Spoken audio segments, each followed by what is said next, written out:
Hideout Utah Town Council regular meeting. It was rescheduled from tomorrow, September 12th, to today, September 11th. So I'd like to call the meeting to order and start with a roll call. So we will, I will see what council members are available. Okay, so Bob Nadelberg, are you here? I'm here. Good evening. Ralph Severini. I'm also here, Chris. Hey. Carol Hazelton. Is Carol excused tonight, or are we expecting her? We're expecting her. She was having some internet issues, but she said she was back on. Okay, So I'm sure she'll be jumping on here pretty quick. okay. And Jonathan Gunn is excused tonight.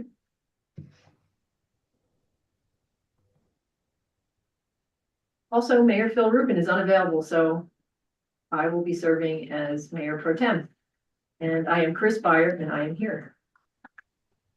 All right, so we have 3 council members. Make sure, okay, Polly's on, Thomas is on, Gordon is on. All right, we're ready to roll.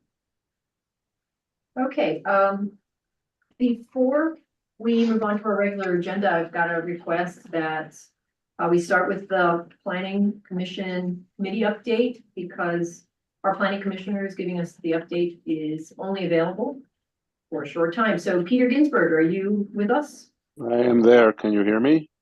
Yes. Okay. Peter, go ahead and give us your committee update. Okay.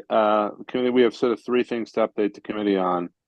The Planning Commission held, I think, at least 1 public hearing on Shoreline Phase 4, and we will have another meeting on that on September 19th, though that may well be continued into October. We've had another meeting with Nate Brockbank on the Elkhorn Springs potential development. We met with him on September 4th and reviewed his plans, and I believe he will be talking to the council tonight as a working session to get further input from the council. And lastly, the Tim Schoen project, Wild Horse. We will be hearing a rezone petition for the Wild Horse development, will be a public hearing.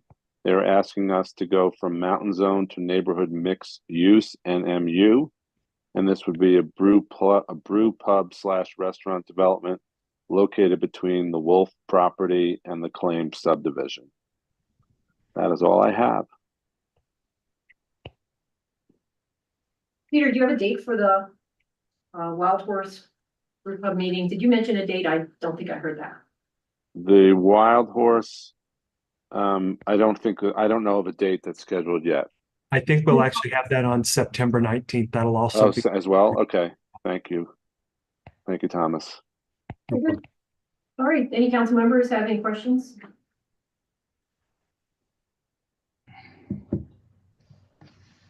All right, okay, good enough. Okay, thank you, everybody. Peter. Thanks, Peter. Have a good evening. You too. All right, thank you. We're going to move on to the approval of council minutes.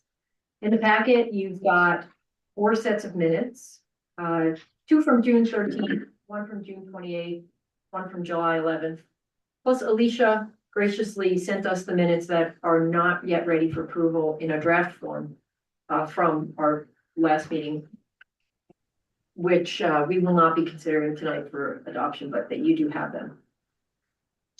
So let's go through the minutes one by one. So for the September 13th, 2024 Town Council special public hearing minutes, does any council member have any feedback, comments, corrections?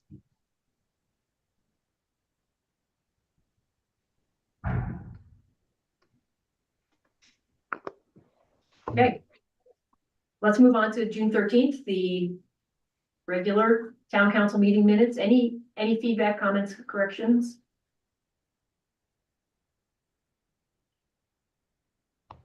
I noticed Carol is in. Oh, good. Carol, I was trying to get the link for her. yeah, let me see if Carol is here. Carol Hazelton, are you present? Yes, I am. Okay, thank you, Carol. All right. So now we have 4 council members present. Bob, Ralph, Chris, and Carol. Okay, is there any feedback on the June 28th minutes from the special council meeting? Okay, and lastly, on July 11th. Any feedback, corrections, comments?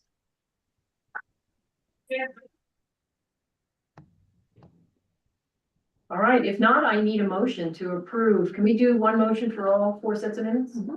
I need a motion to approve the minutes from, the council minutes from July 13th, 2 sets, July 28th, and July 11th. Also moved, Chris. Thanks, Ralph.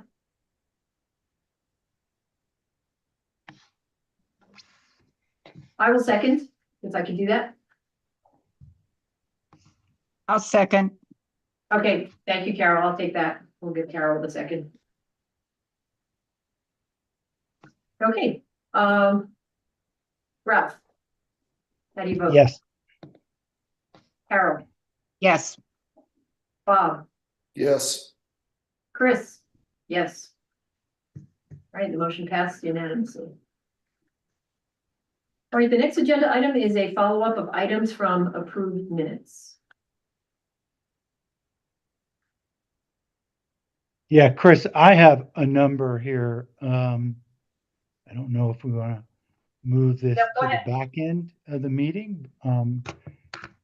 When you say a number, how many is a number? Is About it 5.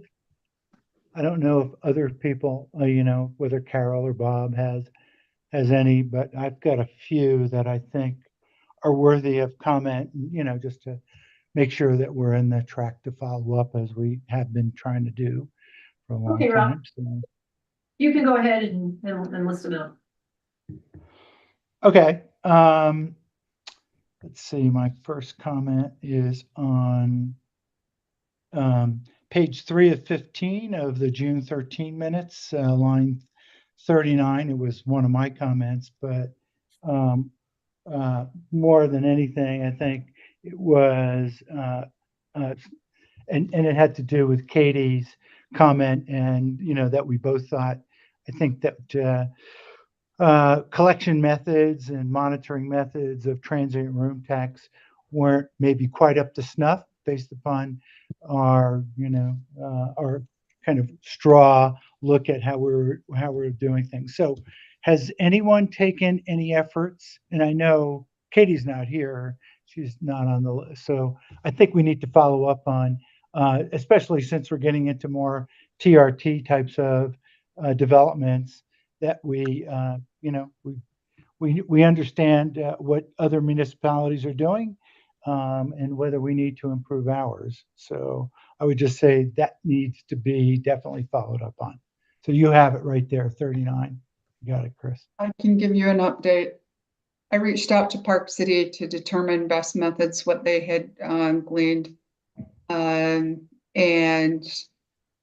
It was kind of a nightly rental type issue that we discussed, and enforcement and what efforts they had used with independent software. Basically, we can only enforce on catching someone in the act. The law just isn't very advanced in this area. It's changing quickly, but we don't have a lot of remedies at the moment on short-term rentals. I also reached out to the Utah State Tax Commission and I got a report. So that's something I still need to review. And that's where it is on status. That sounds pretty bad. That doesn't sound all that good, Jan, in terms of what folks are doing. It sounds like it's like not very regimented. So is the law at the state law, so to speak? Is that what you're alluding to in terms of enforcement? Yes. Okay. So we're unable to regulate advertisements. It's a free speech issue. Mhm. And Park City experimented with using an independent company and decided that that wasn't effective for them. And right now they're looking for enforcement individuals, and that's where my they've God. resulted. It's Yeah. just catching people in the act. So we could potentially set up just like a notification to staff when there's a violation, a noise ordinance is violated or some kind of nuisance. That's really all we can do for enforcement. So if residents alert the town to a violation, we can act on it, and then we can dig into the other issues of business license. Yeah, I mean, Jan, Jan, I'm sorry, who it wanted to was jump in? that was me. So I'm sorry to interrupt, Councilmember Severini. If Oh, you no finish up. problem, Polly. I think, and I don't want to make this whole meeting just about this, because I think we just are, now I'm realizing that there's maybe not such great solutions out there for one reason or another. And I think we should put this on as an agenda item at the next meeting or the meeting after that. But we're gonna have to deal with, what's good enough, what's not good enough, and what are some acceptable procedures.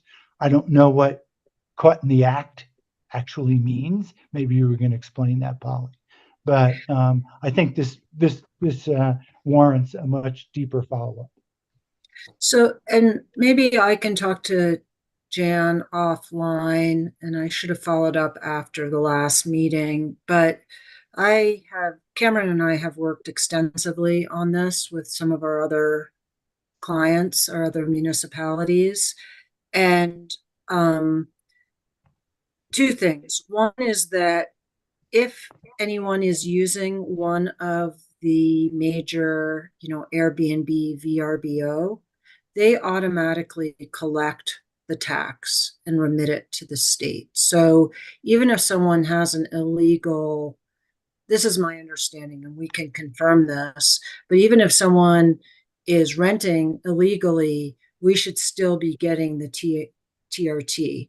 So that's one aspect. The other thing is that I know Park City has a lot of problems with it. One of our other towns is using a service that's not that expensive, that goes through, and they have an algorithm that can show which homes are licensed versus which homes are advertising that are not licensed.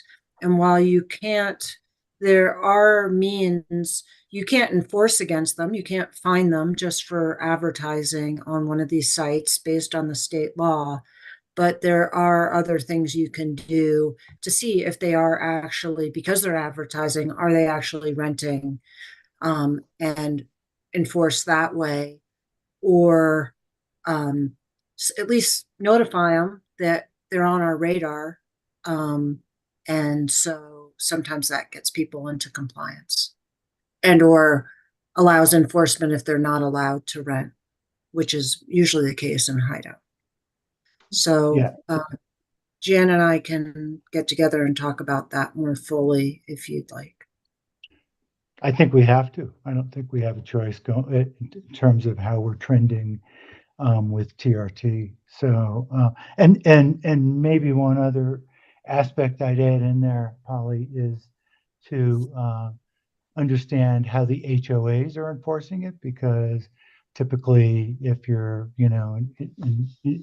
either if you are collecting it, or you're not collecting it because someone is avoiding it in the HOA areas that preclude having transient rooms. So I think there's two kind of issues, but in any case, worthy of a follow-up.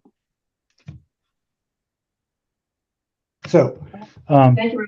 Okay, that's number one, and we have a follow-up for Polly and Jen. Yeah. And then we'll make a determination if it goes on the agenda next month. Yeah, and that might be the most certainly one of the more important things, because collecting taxes will be an important ingredient in terms of how we survive as a town.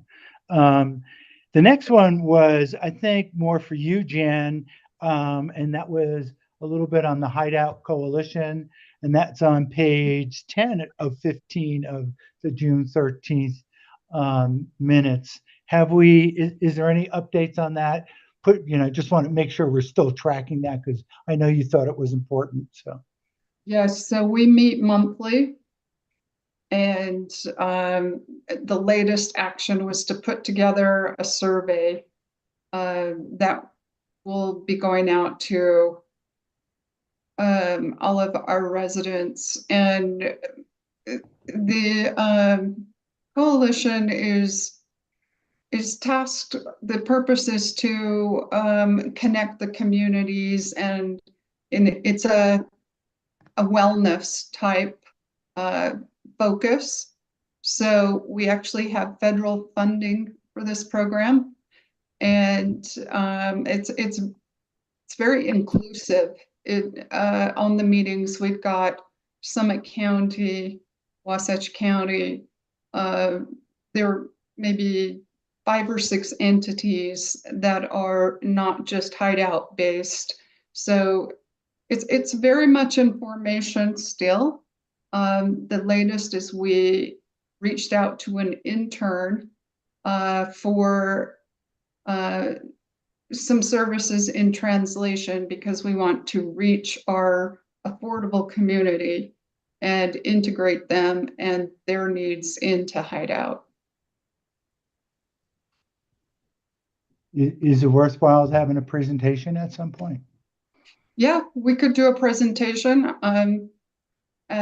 Probably not for a couple of months. It's very much in a forming phase, and still, one of the questions last time we met was, who else should we include in this coalition? Gotcha. Okay. Well, I just wanted to note that as a good follow-up, and maybe have a future presentation about that. I've got a few more here, and I want to move through them so we can get to the Ralph, other can I important. just stop you for a second? So I know there's a follow-up that's needed from the first item in October, for the October meeting. Are we going to shoot for maybe January, Jan, or is it possible to target a follow-up time for more information about the coalition? Or is it still not, it's still being formed and you don't have an idea yet? I'm not ready to say that yet. So on the 3rd week of this month, I'll have a better idea of when we could make a formal presentation to the council. Okay, I just put 2025 on this due date. Alicia has given me this fantastic form to fill out, the action item. And it has a due date, so I'm just gonna put it into 2025, if that's okay. Ralph, is that acceptable? Yeah, I think, we'll keep track, and Jan will know when, there's something really substantive here that makes sense to share Okay, with sounds good. everyone. Yeah. All Yeah. right, what's your Yeah. third item? Yeah, third item is on page 2 of 10 of the July 11th meeting minutes, and it refers to the $50,000 transfer that Polly had alluded to in some comments here. And so have we rectified that, collected our money? We're still, Hey, go ahead, Polly. this is having to do with Deer Springs, the Third Correct. Amendment.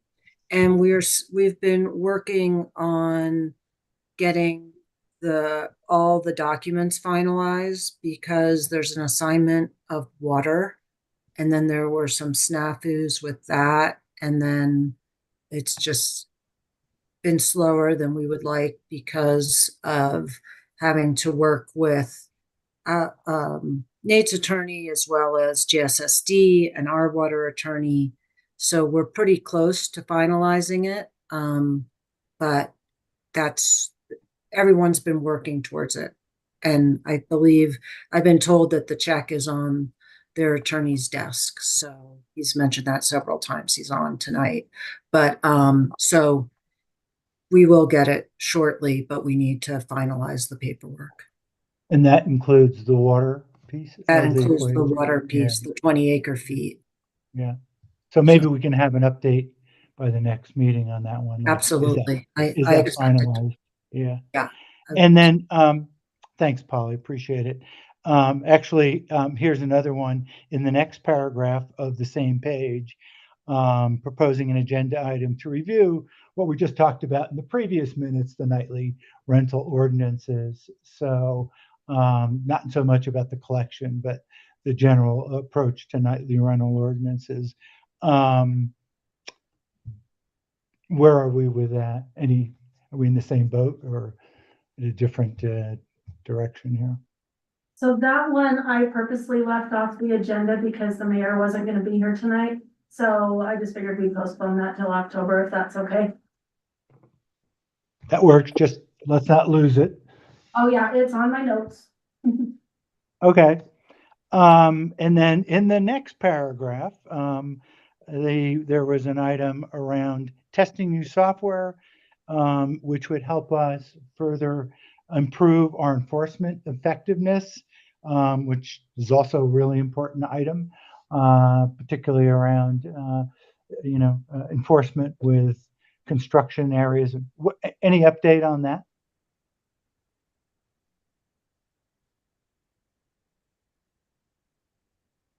Was that more of a mayor? Was that mayor?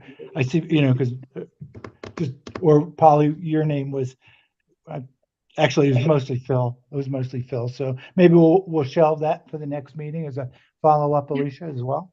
Follow up in the next meeting since the mayor's not here and he really was on point with this with Public Works. So I'll make a note for the October meeting for that as well, Ralph.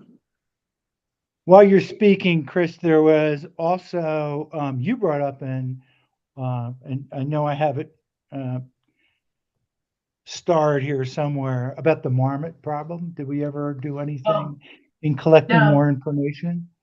No, in that, as I recall, Cameron explained that, I think it's in our minutes, other minutes, but, the town could get involved in deer, for example, but something like marmots or those small rodents, it's really a matter of the property owners working it out. I worked it out by just trapping them until they left. So they're gone. And that was it. It does come up every year. It's very difficult to work with that particular property owner because it is Mustang Development and the golf course. As we know, they're very hard to contact even. So I really don't know what to do. I'm sure the problem will resurface next year unless they do something where it originates, which is in those rock walls. But we do live in a beautiful area. Well, we live in Marmot Central. We live in a beautiful area where there's wildlife everywhere still, which is something we like about living here. It's just when they come too close to your home, then they become a nuisance. So it's probably just the cost of living here that we have to deal with. So thanks, Ralph, for asking about that.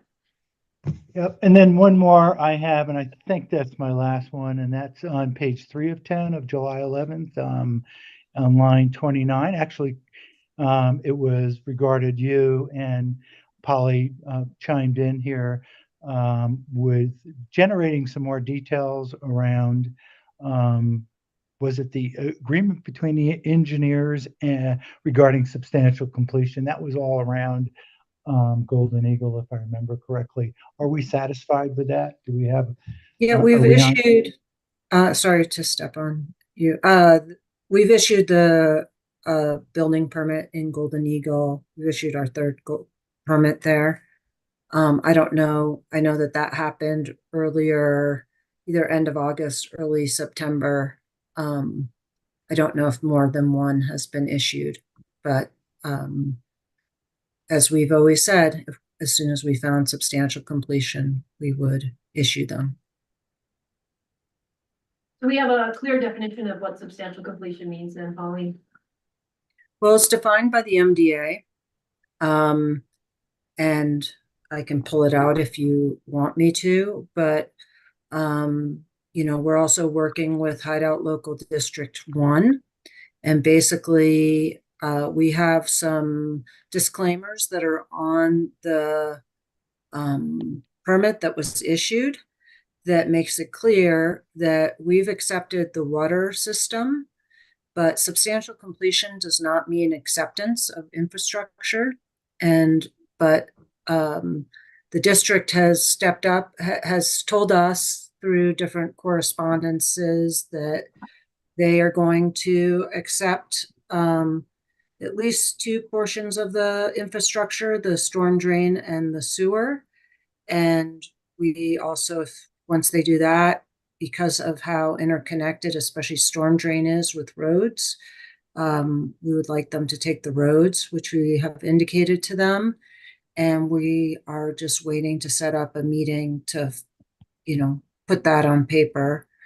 And so, with that, and their determination, the district engineer for Hideout Local District 1 issued us a letter saying, in his professional opinion, that the infrastructure in phase 1 was substantially complete.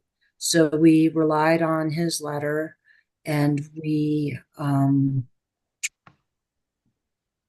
based on that, we've issued certificates, at least one certificate of occupancy, but we have notified people that they need to go to the district, or at this point, the developer, if they have problems, for example, with their sewer system, because we have not accepted that system. And I have a meeting tomorrow with Dave Merrill of the local district, and it's just to follow up on financial questions. So we sent 3 years of budget information to him, and he has follow-up questions. So tomorrow we're meeting. Thanks, both of you. Great, thank you. Yeah, Chris, that's it from me, unless anyone else, so I'll pass the baton to someone else if they have some comments. Carol, do you have any follow-ups that you want to bring up?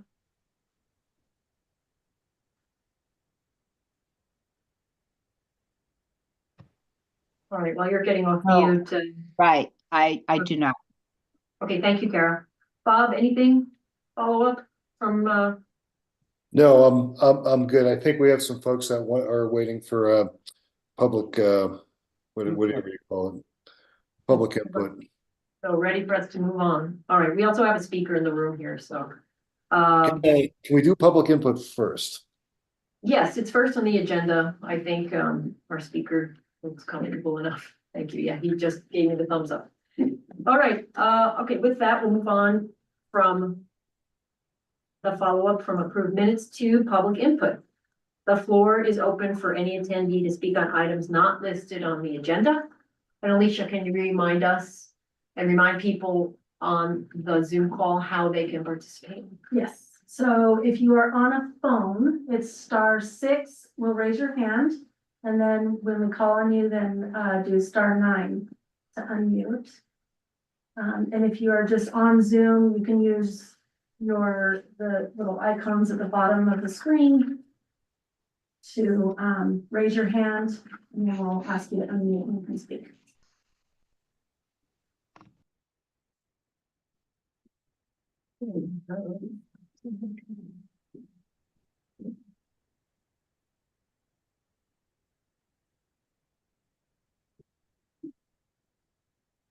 Okay, iPhone Georgia, raise hand. Okay, iPhone Georgia, can you state your name, please? Yes, hi, this is Georgia Tarnsby. I live at 926 Longview Drive. I don't know, can you see me? I tried to unmute, I tried to start my video, but can't. Yes, I can see. Okay, okay, great. Didn't want to be the first person speaking since this is my first town council meeting, but I wanted to bring something up related to lighting. We are privileged to have these lovely lanterns on lampposts throughout Hideout that are really beautiful. on the following stretch of road, there is no light, and that is the stretch of Longview Drive between the traffic circle at the bottom of Hideout Trail. If you turn right there and go down Longview Drive up to the mailboxes where the road splits into a continuation of Longview Drive or Shoreline Drive, on that length of Longview Drive, there is no street lighting. It might not have mattered when there was only one home there. Mine is the second home, the third and fourth are being built. But there are 3 lampposts, one at the traffic circle and 2 along the road where there are currently 2 homes inhabited. I looked into this when I first moved in, and I was told that there may be no electricity to supply to those lampposts. I subsequently heard from other residents who'd been in the area for a long time that at one point there was light on those lampposts. And if you inspect them, there is a wire going up the back. And recently the folk from the utility companies have been in the street marking up for changing something to do with electricity that you're going to discuss later on. And I spoke to the gentleman and he said it looked to him as if at least 2 of the lampposts had electricity because there were boxes in front of them, but he couldn't test them. The machinery he had was to test where the electric wires were in the road, which he was marking up. So my request is to look into, number 1, is there actually electricity already being supplied to those lampposts? Number 2, if there isn't, it seems to me the upcoming works that are going to change electric supply to the area would be an ideal time when the road is being dug up to make sure there is said electricity to those 3 lampposts. And then to please ask if we could get some lighting on that street.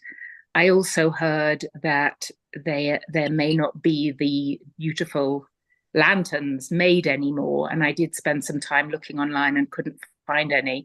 But I would offer up that even if we have to get slightly different shaped lanterns, we do need lighting on the street. It's actually quite difficult coming in at night, both in summer and winter when it's dark, to turn into our drives with absolutely no street lighting. Thank you. All right, thanks for that input. I think we've got first of all, I want to say, I don't know if anyone's aware that there are 3 existing lampposts that don't work. So that is helpful. I'm happy to send an email in with some pictures of which ones they are, but they're essentially between the traffic circle, roundabout, as we call it in England, and on the left side of the road, driving towards where the road splits. Okay, the other thing is, Thomas is on. Thomas, I know that we have a dark skies ordinance, and we also have done or are going to be doing a lighting survey of some sort. You want to make any comments about the town and our really the principles we're trying to follow? Sure. So we have a dark skies ordinance, which is an ordinance that is designed to protect overflow light pollution. It is also worth noting that as we continue to ramp up the dark skies ordinance, I think we have about 2.5 years left before full enforcement. It is worth noting that those particular lights that you're referencing, they do meet our dark skies ordinance because they're fully shielded, and so all of the light shines down. Right, they're street lamps that were put up to be street lamps. So yes, indeed, thank you. As we look to repair those or get electric to them, they do meet our dark skies ordinance, and so there is no violation. So that would be it is something that we could work toward getting those lighted up. We do, just so you know, we have varying levels of people that live here. Some of them want everything to be super brightly lit. Other people want everything to be dark as possible because of, preserving the natural setting and the kinds of wildlife and et cetera. They're not annoying your neighbors with with glary Again, lights. I would just offer up, these are existing street lamps that were put up when the area was built. Apparently there were lights before, and both myself and the one other inhabitant on the road who lived here before me, he'd apparently contacted you guys before. So I know it doesn't seem like the most urgent, there are lots of important things, but it would be just so nice. And they would be in keeping with the lights in the rest of Hideout. I just wanted to make sure you were not also asking for us to put additional streetlights in. No, Just not at all. fix There the are one- 3 lampposts already there. That need new bulbs, probably. Yeah, I'm just asking to put back what was apparently there before and what was clearly constructed to give street lamp lighting. Okay. But may I make another point if someone else hasn't got their hand up, which may be even smaller, which is recently, to our great pleasure, the trees in the middle of the traffic circle are now lit up. I understand that used to be the case, but since I've moved in, they weren't. And there's now lights on those trees, but they're on all night long. And in keeping indeed with the idea not to make light pollution, it seems to those of us who live within sight of that traffic circle, and especially the people who live right at the traffic circle and where the lights actually are disturbing their sleep, we wondered if it's possible to put a switch on so that those lights, which apparently must be solar powered and go on when it's dusk, would go out at, let's say, midnight or 2 a.m. because it's a waste of electric. Well, I guess if they're solar powered, but it's actually disturbing the dark sky ordinance. So I know that's really petty and I wasn't going to bring it up, but since you're talking about that, those of us who walk our dogs in the lovely dog park that you keep so nicely were commenting that it's a bit of a disturbance to have those lights that clearly have recently been fixed on all night long. Yeah, let me just clarify that. Dog park is actually HOA property for the Community Preservation Association. That center roundabout that has lights in it is also HOA managed. They will be required to comply with our dark skies ordinance, but we have this grace period that doesn't kick in for approximately another 2.5 years. So yes, we can ask them. That would be great, because apparently one of the neighbors, the person who's now got lights in her window when she tries to sleep, apparently she contacted the HOA and was told it was the town. Anyway, that would be really wonderful. I'm really appreciative of that. Excuse me, this is Gordon Miner. Could I contribute here for a moment? Hey, Gordon. Gordon is our town engineer. Go ahead, Gordon. As far as repairing the lights, that would be, we need to loop Dan, Public Works Director, and he would be the one who would be involved in getting those fixed. So if you want to send that mapping to me, I can forward that to him about those locations. And then as far as city or town streetlights that are shining in people's windows, I can talk with Dan about exploring options for shielding. I think we don't want to turn them off. If they, if they're useful up until midnight, they're still useful throughout the night. And so we should, if they're really useful, then we should explore ways to shield them from shining on houses that don't want them. For sure. By the way, referring just to the decorations on the trees, they're like Christmas lights. I'm not sure how useful they are. They're there, I think, for decoration to make it look nice. But anyway. Yes, in this case, Gordon, it is, well, we can call them holiday lights, but they're kind of all year round lights. Yeah. They're simply decorative and they're lovely. Just 2 a.m, 3 a.m, no need. Oh, yeah. So if they're decorative, I guess that's a different animal. I'm thinking of a street light, and it happened at my, in front of my house. Where I live, I called the city and I said, hey, would you be willing to shield that, the house side of that light? And that's something cities do regularly to accommodate the citizens. And we would do that, Gordon, too, in that instance. Okay, thank you so much. I'm going to move on Appreciate So your do input. you want to, is the resident's name Georgia? Is that your name, Georgia? Would you like to send me an email of the mapping of where those are that need to be fixed? Yes, and if someone could just put in the chat, I'm not familiar with everyone's names. This is my first meeting. It's there right Alicia, now. Alicia put that in the chat, so it's right there. Thank you so much. I really Yeah, appreciate so it. Sorry if I send that- spoke too much. Yeah, so send that to me and I'll forward that to Dan. And it was a joy listening to you speak. All right, thank you. All right, anyone else have their hand up for public input? You see anyone, Alicia? I'm for some reason unable to see the attendee list. I do see little, Behind your share screen.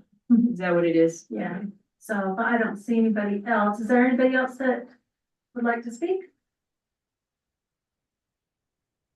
Great. Thank you all. With that, I'm going to close public input. All right, now we're going to move on to our main agenda. This is item 6. Our first one is a presentation by Attorney Jay Springer. You're with Utah Department of Workforce Services. Is that what you? Yeah, where you want. Come on up. Is that okay up to the? Do we have microphone and everything? Should be able to. Camera. If you can't hear me, let me know. I can scoot this over closer to the. It should be able to pick Yeah. it up, and I'm just gonna make the camera go over there, so. Okay. Yeah, so my name is Jay Springer. I'm an attorney with Smith Hartwigson. And this particular item that I'm on is for the Senate Bill 174 and House Bill 476 from 2023 and 2024 respectively. It is funded by the Department of Workforce Services. There was a pool of eligible vendors that can use that funding that was allocated to help municipalities comply with these laws. We just recently confirmed with Hideout that we would be helping you with this process. The deadline is the end of the year, December 31st. Most of it is procedural. Before you move, can you remind us what those laws are? What? Oh, yeah, Senate yeah, Bill 174 is? And I how- will, I want to go through the kind of the logistics and housekeeping, and then I'll get into the. Into the actual that law. meeting. Okay. Yeah, so it's, so the state pays for everything.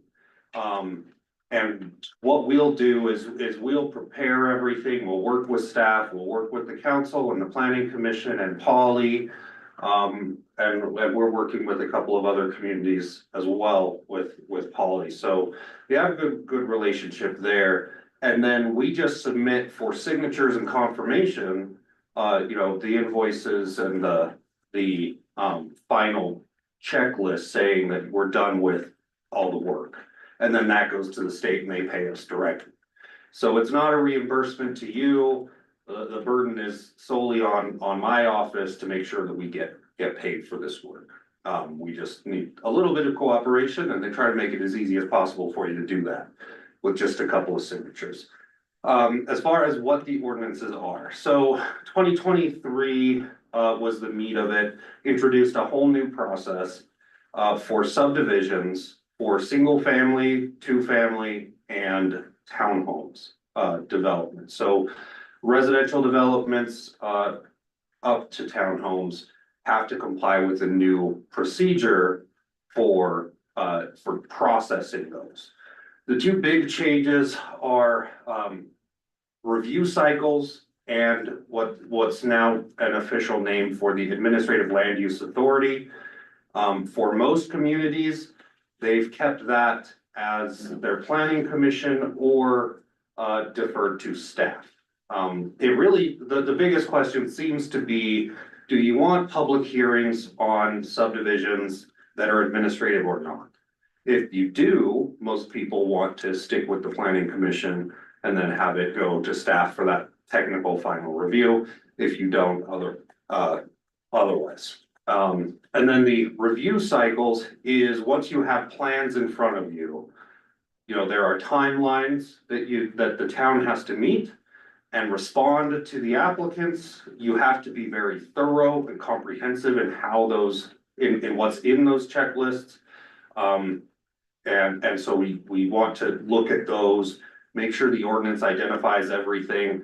At the end of the day, the goal is to put applicants, developers of these subdivisions, staff and interested parties all on the same page with what has to be done to get a subdivision approved.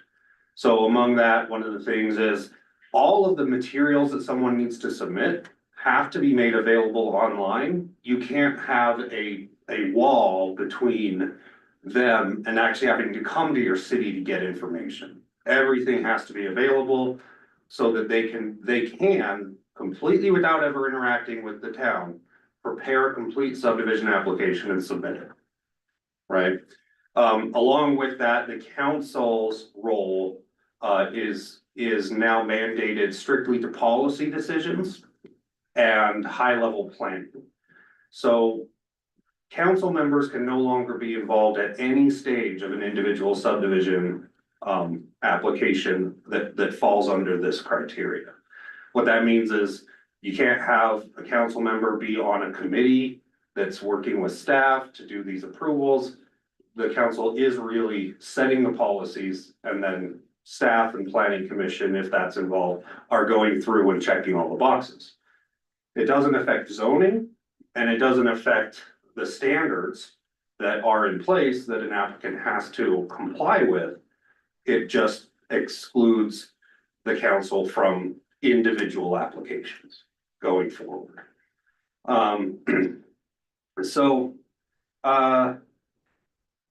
That's kind of at the high level what we're looking at. I've circulated, well, I don't know if this was circulated before, if I had sent it when I was talking to Jan earlier, but I sent it today to Alicia. I prepared a policy questionnaire that you can, I think you'll email it out. I have some paper copies. I like to come in person for the first time to meet people, so nice to meet everybody that's here. So this covers those high-level policy questions. What we've tried to do is identify the things that you still have control over as a council and as a town that the legislature hasn't mandated. So, and identify options, so you don't have to be looking at the text in the code as we rewrite it to provide input. So that's the idea there. Identifying who's going to be the administrative land use authority, whether you want public hearings, how you want, things to be identified. Some things can be in policies, some things have to be in the code, some things don't. So there are some judgment calls, and we try to make that, laid out as much as possible. And really, there's no action from the council tonight that we're looking for. This is really just for your information. I would like to get a sense of how involved you want to be in the code rewrite process. So the statutory process has to include a public hearing, which requires a 10-day notice at the planning commission. So it's a 10-day notice, class A.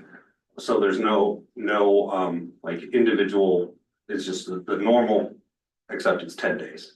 And that's a public hearing. So that goes at the planning commission, depending on what you want to do at the council level. They'll make a recommendation up to the council. And once it comes to the council, you can take additional public comment if you want. You don't have to, unless it's in your ordinance. I haven't seen it in the ordinance yet, but we're not through all of that process. You can make any changes from the draft. You can direct changes before it comes to you by additional feedback, because ultimately this is a legislative action that's governed by LUDMA and updating that process. So I'll give you a couple of ideas. So one is the council wants to provide as much input as possible at this stage while they have the resources that they can use, and want to work, as it goes through staff and provide feedback at the front end. And we can do that. We can do that however we want, whether it's sending comments through Jan or Alicia or directly to me. We can incorporate that. Or another common way that I've been working with communities is the direction from the council is change as little as possible, but make sure we comply with the law. And then however you want to do that, we can work with you. We will work with you. We'll work with the scheduling, noticing, we can prepare all of those things. The funding covers basically everything to get you to where you have an adopted ordinance, you have internal procedures that comply. The noticing for the adoption was done properly. There's public hearings and comments, working with staff, training staff, whatever we need to do. The only thing it doesn't cover, similarly to not involving the council, is individual applications. So anything to get to that point, that's where we are here for. I mean, I can talk more about the details of the changes, but this is the first time, and we're gonna be getting into the weeds. I haven't read through all of the applicable ordinances. I know I went through a little bit. I think there might be 3 chapters that we would be looking at revising, depending on what's in there, just looking at kind of the high level. So we would notice all those. Okay, this is the first time I'm hearing of this, so, Holly, are you aware? Have you been involved, with, Jay Springer in the Yes. discussion? Okay, can you just Yes. kind of give us a bit more of a town background on how this came about and where we're headed? You can thank the Utah State Legislature for making these changes, but we can actually, which is said a little sarcastically, but ultimately we are thankful to the state legislature because they've funded the code changes that are required. And as Jay mentioned, I've worked with him. Cameron and I represent 4 other towns, and Jay has helped us with 2 of the other towns. So I'm familiar with him. I'm familiar with his firm. I know that they'll do a great job for us. And every city and town in the state has to update their code. And so I think they've been working hard. There were, I believe, 6 different vendors that we could have used, but I'm very happy that we've chose to work with Jay and his firm. What's the deadline? I appreciate that. Yeah. So of course, that depends on what you Last mean by week. that. No. So the 2024 HB 476 goes into effect on November 1st. But the Senate bill 174 from 2023 is based on size of community, and you have until the end of the year. But because HB 476 modifies the 2023, it's a little tricky. Now, there are some things in the new code in the 2024 that would affect you regardless of where you are in this process. And I want to flag a couple of those and write them up and circulate it so you can be aware of them. But they're really, if you're on top of things, and with Hideout being relatively new, I think it's going to be relatively straightforward. I mean, a lot of the codes that need to be updated are really outdated, and didn't really have any consideration of how towns actually work in the day-to-day. So I think those I'm not terribly concerned about. So really we want to work within your schedule.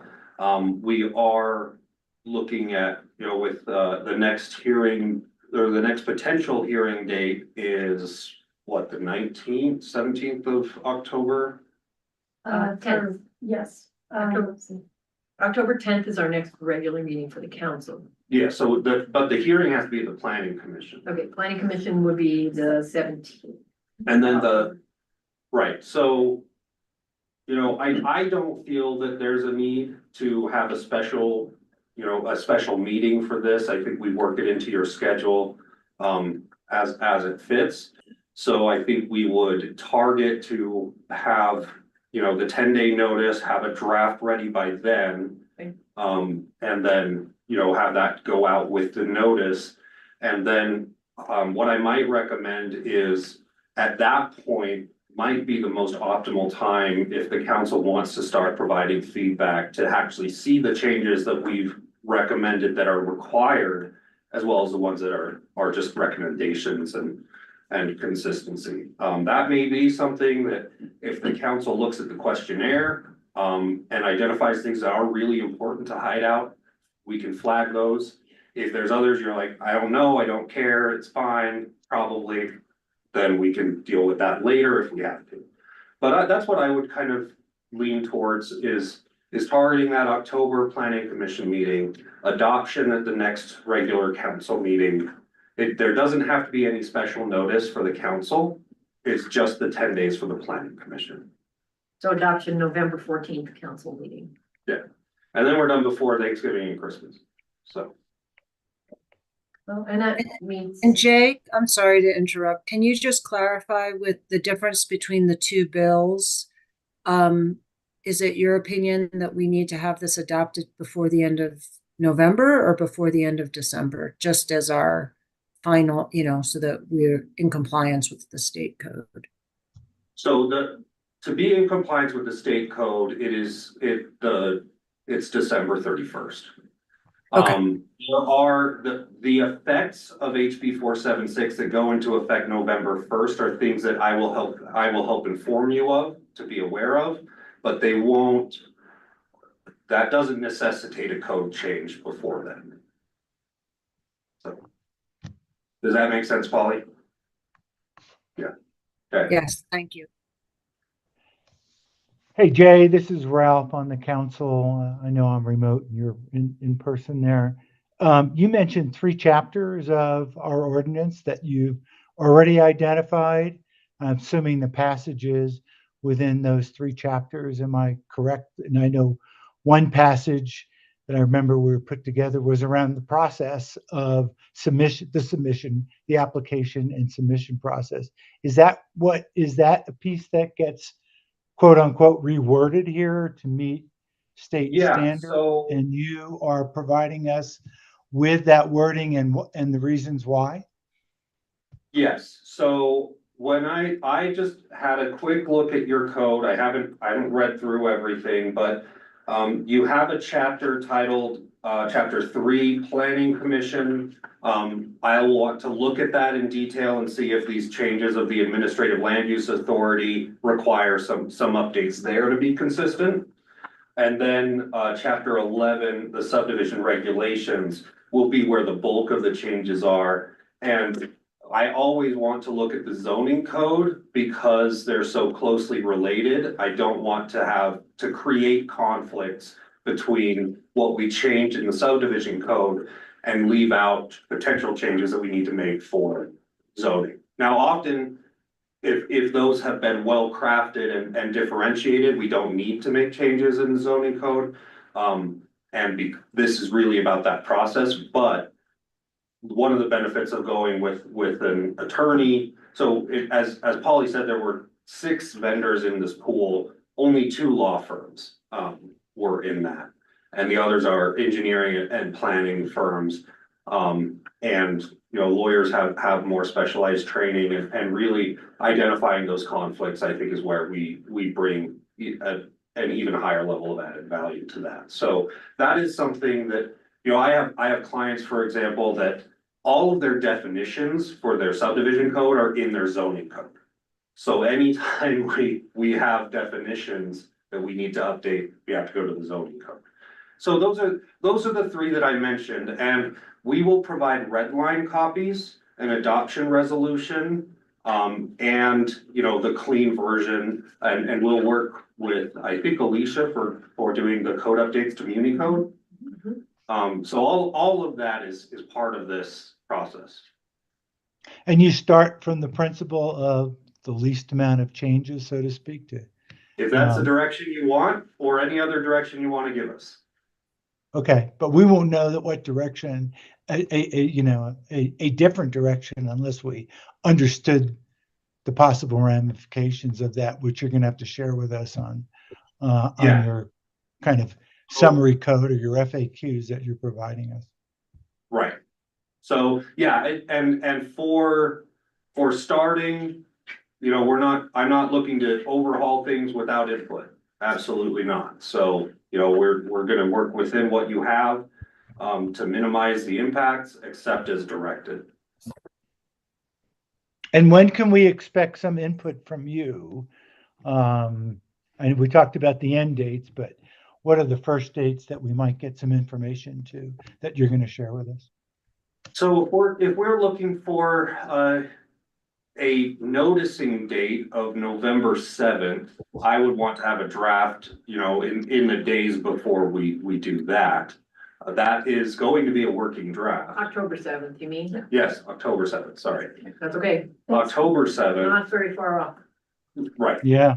So I would be looking to have a red line at least to the town by that first week of October.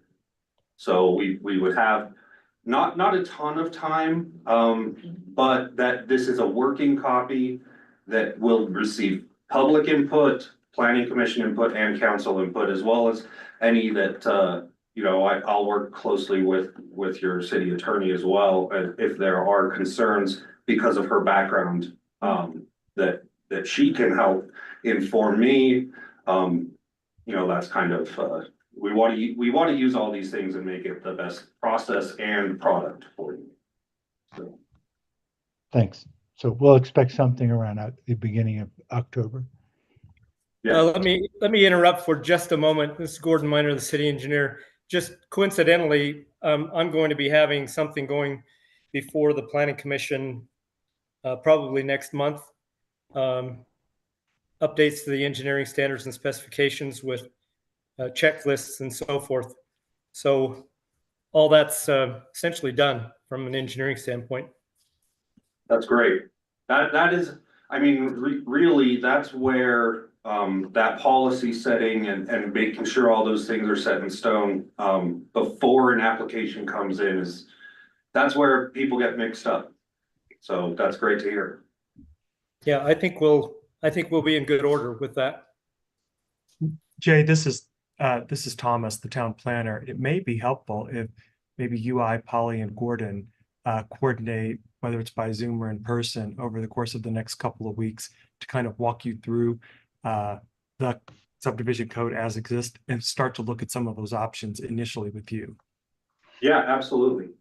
You know, a lot of my evenings are filled with meetings right now, but my daytimes are relatively open.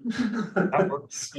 So I'm sure we can work something out, but yeah, that is we can work however it works best for you. And you will circulate the questionnaire. I'd encourage you to have a look at that, and then we can work however we need to do that. That just gives you an overview of the types of things I'm going to be looking for as I go through the code. But I've got, you know, several other working documents that I refer to as well. So great.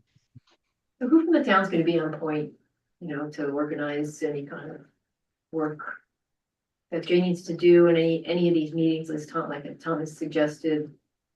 Who owns kind of keeping this moving forward? Do you know, does anybody, I'm just looking at you, Alicia, because I don't know. Okay, I mean, I can just throw out my Remember, I'm mayor suggestion. pro tem and not the mayor. Sure, I would just say, you know, if I need to help with any doodle calendars, doodle polls, I'm happy to do that. But it sounds like Thomas. Thomas, can you drive it? I can drive that, yeah. And I'll work with you, Alicia, if there's any kind of technical or outreach doodling, et cetera. But yeah, I'm happy to do that. Perfect. And thank you, Thomas. Sounds, you know, not urgent, but very time sensitive. yeah, no, I think we'll be in good shape. So All right. right. And so when will we receive that questionnaire? Or you'll send it? She has it. Okay, Alicia has it. She's gonna circulate it. So appreciate being here. Yeah. I'm gonna take off. And Appreciate you coming in person, because otherwise it would just be me and Alicia in the room. But it was good meeting you. And I'm looking forward to, you know, seeing what these changes are gonna look like. All right. Thank you. Thanks, everyone. Okay. Never a dull moment. But it's shaking your head. Okay. Okay, we're gonna move on to agenda item number 2.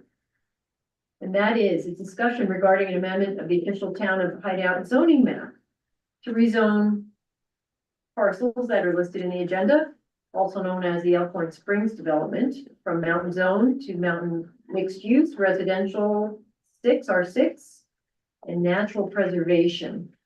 Let's see, we have a staff report from Thomas on this. Thomas, thank you, Jen. Thomas, would you like to kick us off? Sure. I will not go through the entire staff report. The staff report includes a fair amount of information that was conveyed to the Planning Commission. I just wanted you all to be able to see that, but I'll walk you through the process to date with regard to the requested rezone for this property. So you could scroll. Alicia, are you driving? I'm driving, tell me where. Oh, you are? Okay, yep, just right there at the introduction. So you are probably all familiar with this this property. This is the Salzman property. It is the 70 acres that is on the eastern side of the site, the 40 acres that are on the western/northern side of the site that include the house and the pond are not part of this application. With that being said, it is noteworthy that Nate does, I believe, have an option now on that property as well. That hasn't been part of the discussion to date. We've only been looking at the 70-acre site, but there may be an opportunity down the road to look at this more holistically. What Nate is hoping to do tonight is really just to present kind of his concepts as much as his rezoning so that you all could provide him some input. So that is the perfect location right there. The Planning Commission heard an updated concept plan on September 4th. This was an updated version from the one that they had heard in on July 18th. The updated version had a reduction of density for the proposed 70 acres. And it included a request to remove a hilltop, about a 32-foot high hilltop. That was after the applicant and his engineers and designers had walked the site and realized that there could be some better views obtained if that were removed. This ultimately went to the Planning Commission, and it was recommended to not disturb the hilltop, but also look at almost a combination of the original proposal. And if you don't mind scrolling down just a little bit, maybe to the 3rd page, there are some numbers down there. Yeah, so it was almost a recommendation to incorporate the initially proposed concept plan that had about 164 units. You can see there the breakdown: neighborhood commercial around 15 to 20,000, 61 townhomes, 54 single-family lots, 11 cabin lots, and 38 lots. The newly proposed plan right below it was for a reduction in density to get larger lots, better views. It did include the same amount of neighborhood commercial, but it was simply 105 single-family lots and 20 townhomes. Ultimately, really what the Planning Commission recommended was almost a combination of those two.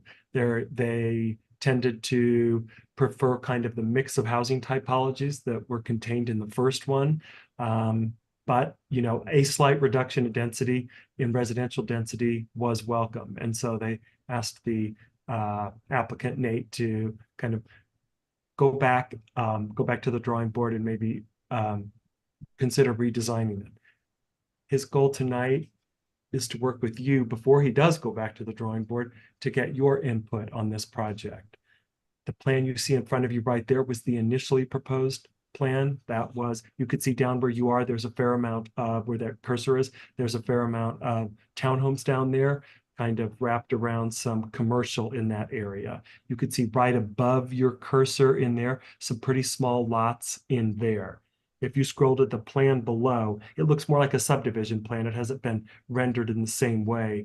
It's pretty much the same street pattern, but you can see down where your cursor was, there's a reduction of densities in terms of I should say there was the elimination of the townhomes, most of the townhomes, and you could see above you many larger lots. So it was a reduction in density, and there was a no reduction to the commercial. That's worth noting.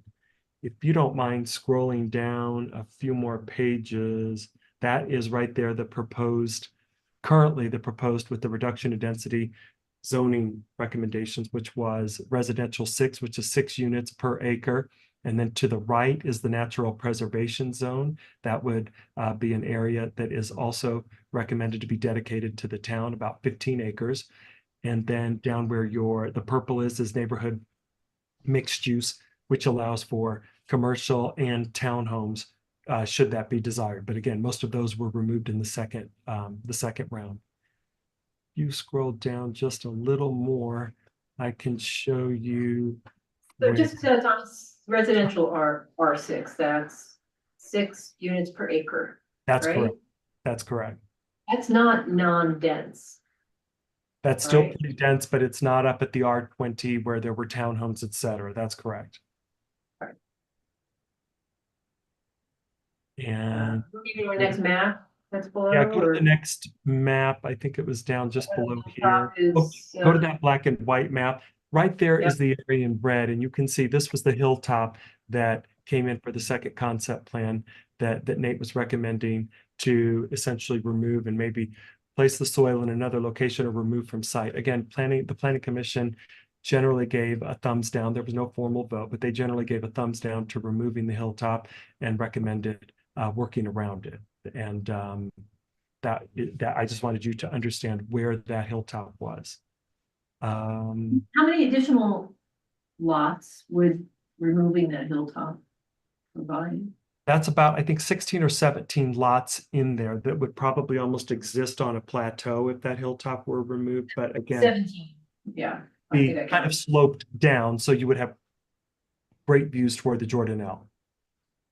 So it wouldn't be flat per se, but it would, have a nice slope to allow views to the Jordanelle. If it had been removed, it would be gently sloping from top to bottom of the screen, That's right? Is that what you're saying? That is So that correct. everybody gets a view of Right. some sort. That's right. And you can see where your cursor is. If you go right above that to the number 32, right there, you can see right down just a little bit right there. That is the top. And if you see kind of the concentric circles around it, you can see that is the hilltop that would be removed. So 32 feet there. But of course, as you move out, 14 feet, 20 feet, et cetera, would be removed. So it wasn't the entire thing, but it was essentially terraforming that so that there were better views. Okay. Thank you. So really, I think Nate is here. His engineer, Paul Watson, is here. And so I think this is really an opportunity. It's just a work session. It's not a public hearing. There's no vote or anything. I think Nate just wanted time with you all because he's worked significantly with the community. He's always been a good development partner. And I think he's simply here to get input, guidance, direction. And Nate, you're certainly welcome to answer any of their questions and make any corrections if there's anything I misstated.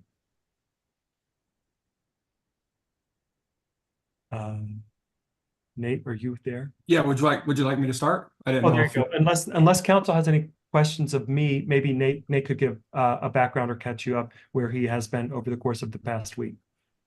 That works. Go ahead, Nate. Okay. Well, thank you for the opportunity. I appreciate you guys taking time out of your night to listen to another development. So let's just start there at the bottom towards the entry. When you come in and you take a left, you'll see 3 little dots with the parking lot there, 3 squares. What we're proposing is 3 indoor covered pickleball courts. Those will be, yes, those will be for the community. And we'd like to open it up to the entire community, not just these 125 homes, but the entire community of Hideout. You could join as a member, or we haven't quite figured that out, but that's something that some guys asked in Hideout to get some covered pickleball courts, and so we thought that was a great idea. And that's where that's not heated covered indoor, is it? It's just covered. Sure, it'll be heated, yeah. Okay, so it's like when you don't want to go skiing or you go skiing in the morning, you go play pickleball here in the afternoon. Is that the Yeah. idea? Or if it gets really windy, like it does every afternoon up there, you go play Mhm. pickleball in the afternoon. So, That's right.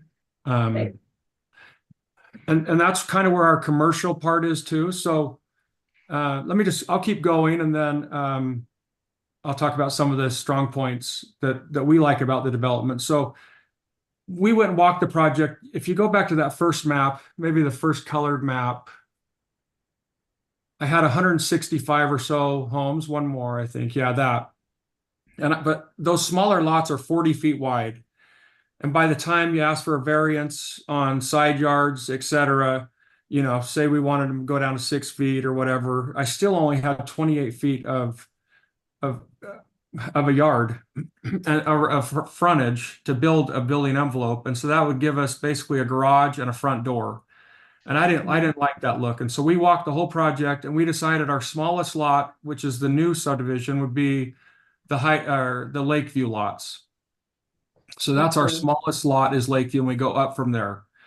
And then as we continue to walk the site, we thought the very top lots were where we touch, yeah, that's good right there. Where we go into Golden Eagle, that cul-de-sac and the other cul-de-sac that way, yeah, would be our best lots, but they turned out to be, you really can't see over the hill. And so we're proposing we'd like to take out not 32 feet of the hill by any stretch, but maybe 14 or 15 feet of that hill and move some of that material over to the open space that you can see there on the far right-hand side and build a parking lot or something like that for the trail system and to help out with commercial and just parking for that area. But when you go over there, you're going to notice that area needs quite a bit of fill. And so that's one way we could get fill. And we can also generate fill from Tuahey, other areas. People are always looking to get rid of fill material. And so we reduced our townhomes by about 40 units. And then we reduced our lots by about that, I don't know how many, but several lots. So we're down to 125 lots and 20 townhome lots, with our smallest lot being the Lakeview lots. And we're proposing to build a clubhouse. And I made a presentation to the Planning Commission when I first came, I think it was in July, and said that we would build a clubhouse that would accommodate the entire community of Hideout. And then I went back to the attorney. He goes, "That's not a good idea. You can't have every single person pay for everyone in the development pay for everyone to use of Hideout. 2,000 residents, but 125 are paying for it. That's not fair." And I brought that up to the Planning Commission, and they said, "Well, you're going back on your word." And I said, "Well, yeah, I kind of am." And so I met with the attorney after that meeting last week, and what we could do, and there's probably other workarounds, but we would build that clubhouse with pool and jacuzzi and donate it to the town, and the town could run it. And so we'd donate the ground, the building, and the town, but it would be a community clubhouse, community pool for the entire town of Hideout. So, and then you have like I said, the pickleball courts, and then we have two areas where we're looking to build parks. One is next to the commercial area that's down below, and then up right above that top cul-de-sac that's to the west. There's another great area right there. No, yeah, right below that cul-de-sac. Great area for picnic tables, playgrounds, things like, we don't know what we'll do there, but I want to get your opinion before I go really deep into getting final drawings done and see what you guys you dislike about this development. But that's another great place for a park is there. And I think, there's really not much else to say. We're using the dirt road that Bob Martino put in, and we're trying to work out something with him. Trying to get a phone call back is rather difficult. But I know he sent a letter. I don't know if he sent a letter to the town council, but he sent one to the Planning Commission. And ever since that letter, I knew there was this issue, but ever since the letter came, I've been trying to get a hold of him, and he's gone silent on me. He reached out a few times and then he has not said anything. So the Salzmans have hired an attorney that is trying to get a hold of Bob Martino's attorney, to try to work out some of these issues that we know are out there. And that's one of them, is how to pay, not who's going to pay for the road, but how much is that road going to cost, and a few things like that. So that's kind of the subdivision in a nutshell. I just wanted to hear your guys' opinion, what you like or dislike about it, and we'll make some changes. Well, a question for you then, Nate. You mentioned topping the hilltop. It would enable many lots to have a better view, because you're saying that the larger lots on these cul-de-sacs, their view is blocked or Yeah, they're blocked because of that. blocked because of that hill. Okay, so Even, yeah, that could give them a view. Plus you Both. get ability to put additional lots on the yeah. top. And if you guys don't like the idea of taking down the cul-de-sac, or not cul-de-sac, excuse me, taking down the hill, if you go to the next drawing above, Okay, sorry, the next one, yeah, above, this you'll guy? see that, yeah, you'll see we left it open, but we put townhomes around there with some lots, but it blocks the views. It's not what I want to do, but that's something we could go back to if you guys don't want me to take down any of that hill.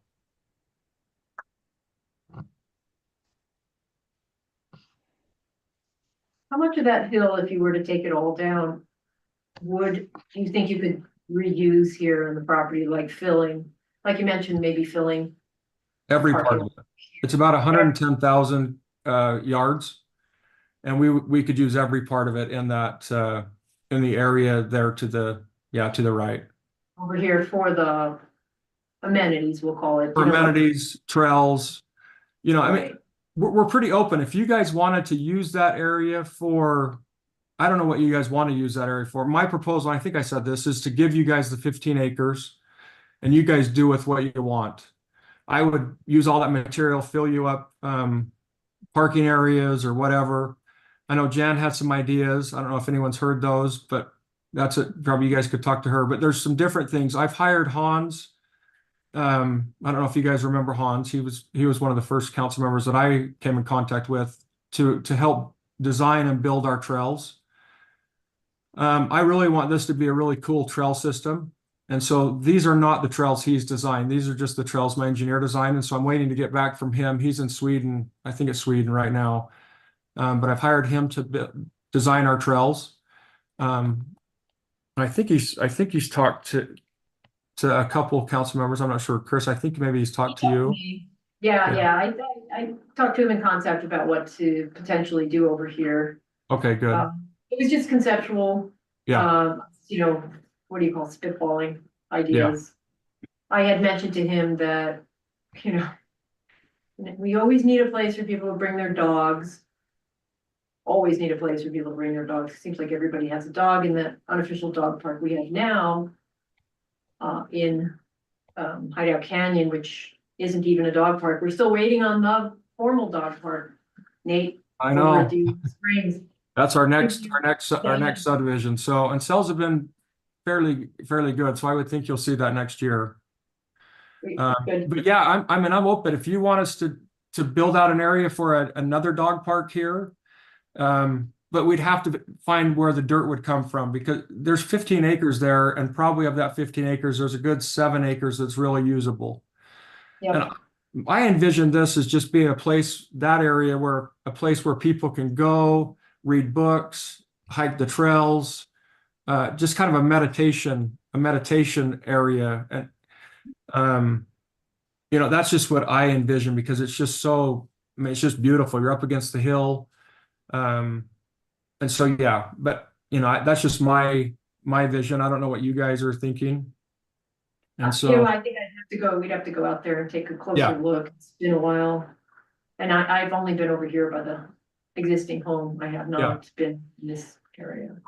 And now that road's there, it's pretty easy to get up and kind of just see, but there's a lot of fill material that needs to be brought in to really make that 15 acres really usable.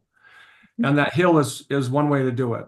I'm not a proponent of taking down a big hill just to take it down, but the material would be used and we could build something really cool for the town, like a dog park or something like that. You know, we could put our amenities over there if that's something you guys wanted, like if you guys wanted to take the clubhouse, we could build our clubhouse and the pool and jacuzzi, everything over in that area. So it doesn't feel like it's in our community. It feels, because you guys, for us to do that and have the whole community use it, all, 2,000 residents, for that to happen, we would need to work out something where either the town owned it or some kind of work out with Polly and Eric, who my attorney's on the phone on this call also, but that may be an option, is to build something over there away from our community. And so it does feel like a hideout community. And like I say, we plan on giving you guys that 15 acres. You guys can do with it what you want. And if you have some ideas for us, we would love to help. So just so the council members are aware, that area where the 15 acres are, for clarification, the areas in red indicate slopes greater than 30%. According to our current ordinances, those are sensitive lands, non-disturbed areas. And so that blue line you see is also the major drainage corridor in that area that would need to be preserved. It's also a wildlife corridor. So there are opportunities to do things there, absolutely, but we would just want to be cautious with regard to the wildlife corridor, the drainage corridor, and just those sensitive lands, those steep slopes. Yeah. Nate, What's this? hey, this is Ralph. ahead. Couple of questions there. If it's open to other questions, I'd like to. Yeah, go ahead, Ralph. Yeah, so a couple of things. Can you go over where the two park areas that you're identifying? One's the triangle, I believe. The triangle up towards the upper left. Where's the other? So is the other one down in the lower left? Yeah, it's in the lower, no, right where you come in. No, Okay, that's what I thought. Yeah, it's No? you come in, turn left, and you have Uh-huh. a commercial right there, and it's right behind the commercial. So it's up above, right Sorry. there. Yes, right there. Yeah, white space. That right. would be, okay, that would be the kind of park amenity kind of deal. Yes. Yeah, Yep. yeah. The only thing I was thinking, just looking at this, that if we could, just a thought, I mean, I'm not trying to, landscape this or anything or engineer it, but the 3 pickleball courts, I like where they're at, because, they're next to what I would, not the highly sloped lands that you're, I believe, ceding to us in this process. So if we could kind of complement the amenities that you have with some, call it park areas that adjoin the amenities, I'd say that would be a win-win for both sides. I think that's exactly what we're doing, Ralph. So you have the 3 pickleball courts, and then you see our clubhouse right above those. Mhm. And Sorry, point to the clubhouse. Okay, that's the clubhouse. No, that's a commercial build. That's a commercial building. The clubhouse Okay. would be right up next to the Clubhouse is road. there. Okay. Well, that's And then sorry. No, that's to a park. That's a parking lot. Okay, that's parking. Where's the clubhouse? If you come in off right there, there's the clubhouse. Okay, the pool. great. So that's close. And then you have our 3 little commercial buildings, and then above the commercial buildings is just Point an to the open space. commercial buildings again. Sorry, can you do that? Who's ever holding I'm the driving here and I don't know where they are, so. Go left. It's So just a little right bit there, left. one. That The building. next one, 2, and then 3.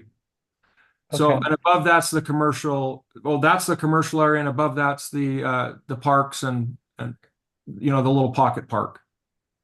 Okay, gotcha. Yeah, I'm just thinking how you might be able to tie some of that in, which I think you're doing. Could we think through that and tie a little bit more of that in with the land that you're, again, ceding to us, where we could additionally provide some park area on less sloped land there. It's not in the red area, but slightly to the right of the road. And then kind of pull in amenities. And if we had amenities eventually, let's say we did some, additional commercial, it would nicely tie into that whole area. It wouldn't look out of place. So I'm trying to think 5 years ahead or something Yeah. of that nature as well. So, And to be honest, Ralph, for any commercial to be built here is probably, my guess, at least 5 years. Mhm. And So you're still thinking phasing here. I Yeah. hear. Yeah, Okay. yeah, for sure. I mean, it's too big a subdivision, but for the commercial work, Tuahey Tuahey is continue to be built out. Golden Eagle continue to be built out, and then this subdivision will start getting built out. But that's what's going to really drive the Mhm. neighborhood commercial are Sure. those 3 subdivisions, and then you open up the pickleball to the entire community. You open up the clubhouse to the entire community. That's Yeah. what'll drive the commercial. Yeah, and if we could then even think about, again, where the land that the town would own, if we could have some things that we developed eventually, or with another developer or a developer like yourself, that would, maybe expand that commercial 5 years down the road, assuming all the 2A gets built out and there's a need and we could substantiate that growth. Yeah. So again, it could just be park area, so to speak, but it would be park area that would extend to what you already have in terms of pickleball and amenities and people who could then, and kind of end their pickleball, have a drink, and sit out in the park or something like that, so to speak. So Yeah. where it's all tied together rather than not being tied together. So anyway, that's mostly just food for thought. And on the trail side, I know we talked about having trails that would support Nordics, cross-country skiing potentially. Is that still in your thought process, Nate? It was until Hans said, absolutely not. It's too steep. There's no Too way. steep, really? Yeah, that's too bad, huh? That was Even okay. the golf course is too steep over in Hideout Canyon for cross country. I mean, that was honestly my hope, but it was. Yeah. I mean, Hans that's just an said, attraction unto itself because people, yeah, I mean, I know myself, if we had some amenities adjoining, the Richardson Flat Nordic Trails, I mean, you'd probably get a good deal of additional commerce out of that. So, yeah. okay, too steep and throughout the entire area. That's too bad. One other thing that came up that I forgot to mention is that the Planning Commission said that and let me word this right, but there's a potential to build to get some funds from the state to build a trail from Camas to Richardson Flats. Uh-huh. But you guys you have to get the plans or it bid out, or you have to get a survey done on that area. And so I said to the Planning Commission, I would have my engineers bid out what it would cost to do that. And so that has not come in, but I expect it to be probably tomorrow or Friday. And so I'll forward that to the town just to see, I don't know. I've never heard of this until the Planning Commission last week, but I said that I would have my engineers give us a quote to do that. And just for clarification for council, Nate offered to do that because during the Planning Commission meeting, there was a discussion with regard to the spine trail that's part of the Parks Open Space and Trails Plan that would go from Park City Heights to Camas, that 11-mile stretch. But before we can really start getting construction dollars or grants, et cetera, we have to have a site plan, a survey. We have to figure out exactly where that trail could be located to be separated off of 248. So Nate offered to help us get an understanding of what soft costs might be there. Yeah. Yeah, and that pulls in Jan maybe in terms of creating that coalition of understanding and agreement as to how the trails tie together. Yeah, so I think that's an imperative as well. You're exactly right, Ralph. That's right up Jen's. Yeah, one more question. Yeah, so or actually maybe a couple more, but I mean, in terms of topping off the hill, and I've had this happen. This is how I actually got involved in my first planning commission. A contractor came, and I love hills, I love views, and I was living outside the New York area, and then we had a contractor who took the top of the, just basically gave our hill a crew cut, and we went to that contractor, about 10 homeowners, and said, this doesn't feel so good. And this is a major engineering firm in New Jersey. And that engineering firm said, we never have an issue. That hill partially came down on the residents below. Luckily, there are no residents below, but if you did, or we thought this was a good idea, those 14 to 15, 16 feet kind of deal, what kinds of protections would you have environmentally so that the part of the rest of the hill wouldn't come down with it? Because I've certainly seen that. I mean, this is different geomorphology, so I'm assuming there's still a lot of bedrock in there. And so my second question around that would be, do you plan on doing, if you did crew cut the hill, would it require a lot of blasting? Do you know yet? Yeah, well, I've done a geotechnical report, and we could only go down with a smaller tractor about 12 feet until we hit bedrock that we could not go through. Now, a bigger tractor, I think, would get through that, because I would imagine it's pretty close the same as what's at Deer Springs and Deer Waters. And in Deer Waters, Lakeview, we did have to blast a little bit there. But I'd have geotech reports on this whole hill before I have them now, but before we started building homes, we would get new geotech reports and make sure that it's stable and okay to build on. Yeah, and plus you wouldn't want to destroy any other stability, because you would, hurt your other lots there as well, especially the ones below it. So anyway, I'm that would require some good thinking, so to speak, and planning on that piece, in my opinion. So okay, those were just a couple comments. I don't want to.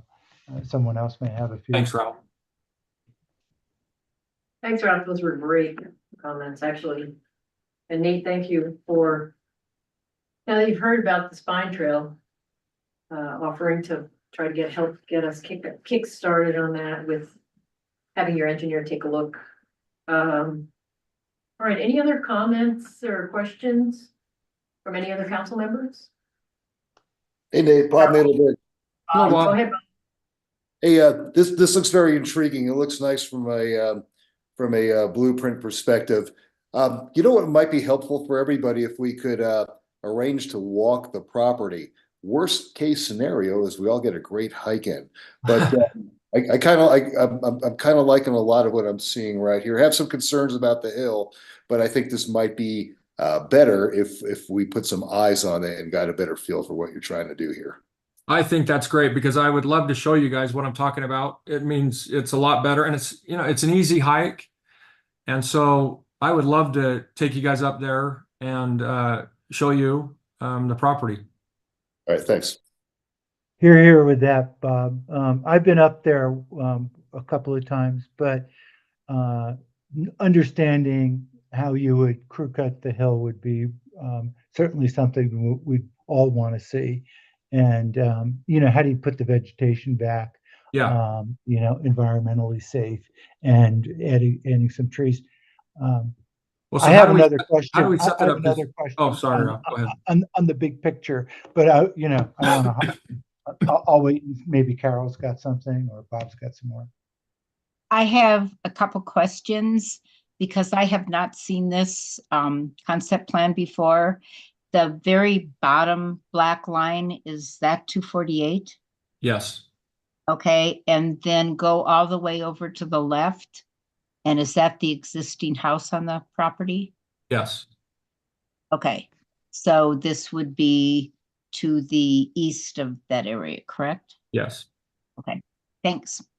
And it was mentioned that last week, well, about 10 days ago, we put that property under contract. And so we're just trying to figure out what to do with it now. This property where the home Yes. is now? Yeah. Okay.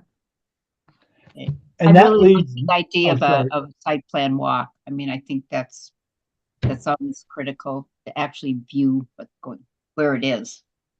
Does it have to be noticed if all of you guys come at one time, or I can meet two of you up there at a time? I think that's the laws. We could do twos, but yeah, if everybody went at once, we'd have to publicly notice it. Notice it and go at once, right? Yeah, it's a simple 24-hour. It's 24-hour notice, Alicia Oh, says. okay. Yeah, then let's get it noticed. I'm in town. I mean, I'm here all next week. Carol's Well, gonna, sorry, Carol. Alicia's gonna send out a doodle on that one. Perfect. Okay. We have an act Okay. item. That's great. I might have to arrange something separately. I had been up there in April, but I'm gone. I'm Okay. New York and London the next 2 weeks. My bigger question is, let's say you do get the other 50 plus acres, and now we have.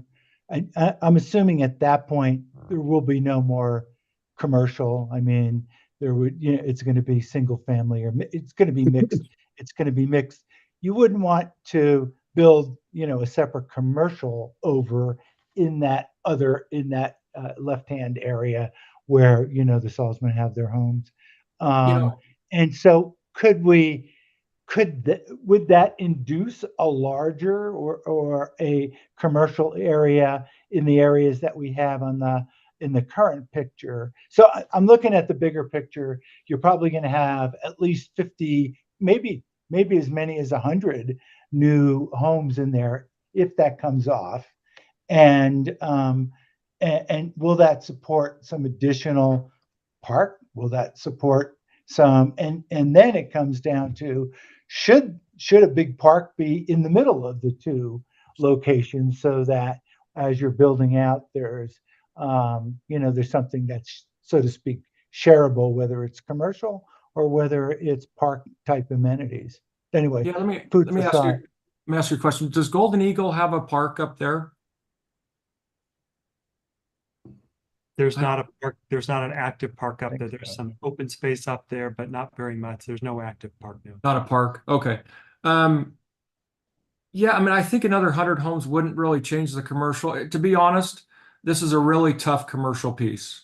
Mm-hmm. And I mean, and I think kind of once we won the Supreme Court case, it kind of changed that, the Richardson Flats should be the commercial area. And this, to me, this should be just like a little pocket neighborhood commercial. And that's what we have now. We have plenty of room for that. And so, when I come back from hearing what my engineer's hearing what you're saying, we could probably add a little bit of area there for, a little more commercial down the road. Commercial is the best thing you can do as a developer. You want to make the most money, you do commercial. And so, but the worst thing you do is build commercial and no one comes. Sure. And so, we have in there, I think it was 15,000 feet of commercial. And to me, that seems like a lot of commercial for a little neighborhood community park. What are you planning to put in the commercial? Or are you just going to open it up and businesses can bid for it, or what? Well, we've thrown out a couple things because, like I say, I think it's a tough piece of commercial. I might be completely wrong, but I've gone to a couple different communities where they have commercial on the bottom and condos on top. And that means, you say the commercial goes bad, you still have the condo on top that helps. And that would make it so you could build the commercial a little bit sooner. And so that's one thing we were thinking is have like 3 or 4 different commercial spaces on the bottom and a condo on top.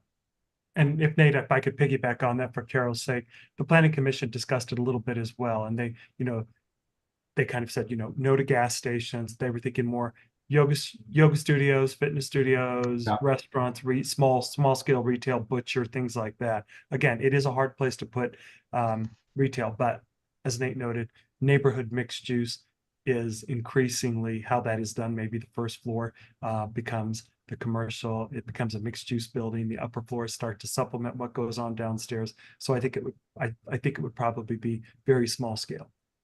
Yeah, Thomas, I have to admit, I have a lot of trouble envisioning, maybe because I don't have enough vision, but I have a lot of trouble envisioning what kind of commercial could be successful here. I just really have trouble. It typically ends up in neighborhood commercial, which is increasingly important throughout the nation. What is that? it probably is, it's almost destination commercial. It could be a unique local restaurant. It could be a fitness studio, Pilates, things like that, where there's, kind of sessions, et cetera, that draw people in. But it can be a bit of a heavy lift. But it does offer an opportunity for more walkable spaces for, say, this community, maybe the folks across the street, but something that would have to be designed and baked in pretty Yeah, I know. I just, again, in this location, I don't. Again, maybe I don't have the vision to see it, but. Well, I mean, Chris, I believe you have the vision. I feel the exact same way. It's tough. And that's why I say it's still, I mean, to me, it's at least 5 years down the road. But do I think we should get rid of it? Absolutely not, because as far as I know, Tuahey doesn't have any commercial. Golden Eagle doesn't have any commercial. There's a little need for a pocket commercial. I mean, 15,000 feet, I would probably say no. But, if it matters what you guys do there on the right, but if you have some kind of venue where a lot of people come, you might have something where you do a little, I don't know, a little trailer and different people, not a trailer, but all glass or something, but different vendors come and use it during the week or month or whatever. And it's just, I mean, it's a little bit of a headache for a developer to do something like that, but I know you guys all talked about commercial on this property, and I do think there is a need. But you got to be very careful with here, because the commercial is Richardson Flats. I mean, that's where you're going to get all the commercial. Everyone's going to want to go there. Everyone does want to go there. This is just a little, I see maybe a little tiny little grocery store where you get your eggs, you get some vegetables or, fruit stuff. That a little grocery store won't survive. Who's going to move in there and take that chance and try to open up the market there? They're not going to get enough business. I mean, it's tough. It's really tough. Bagel shop, morning coffee kind of place. Yeah, well, that's not going to fill up 15,000 square feet. Exactly. So, it's not, it's just the location. Yeah. So let me flip this question, Nate, too. If you got, again, the other acreage, do you have any plans around the Salzman home? Because there was a plan by Todd and McKay, if you remember, to turn that into a bed and breakfast. That then could be a central focal point for some commercial. It almost like if we flip the commercial to join the bed and breakfast and be a central focal point for 100 and 200 homes and 50 townhomes. Could that be supported?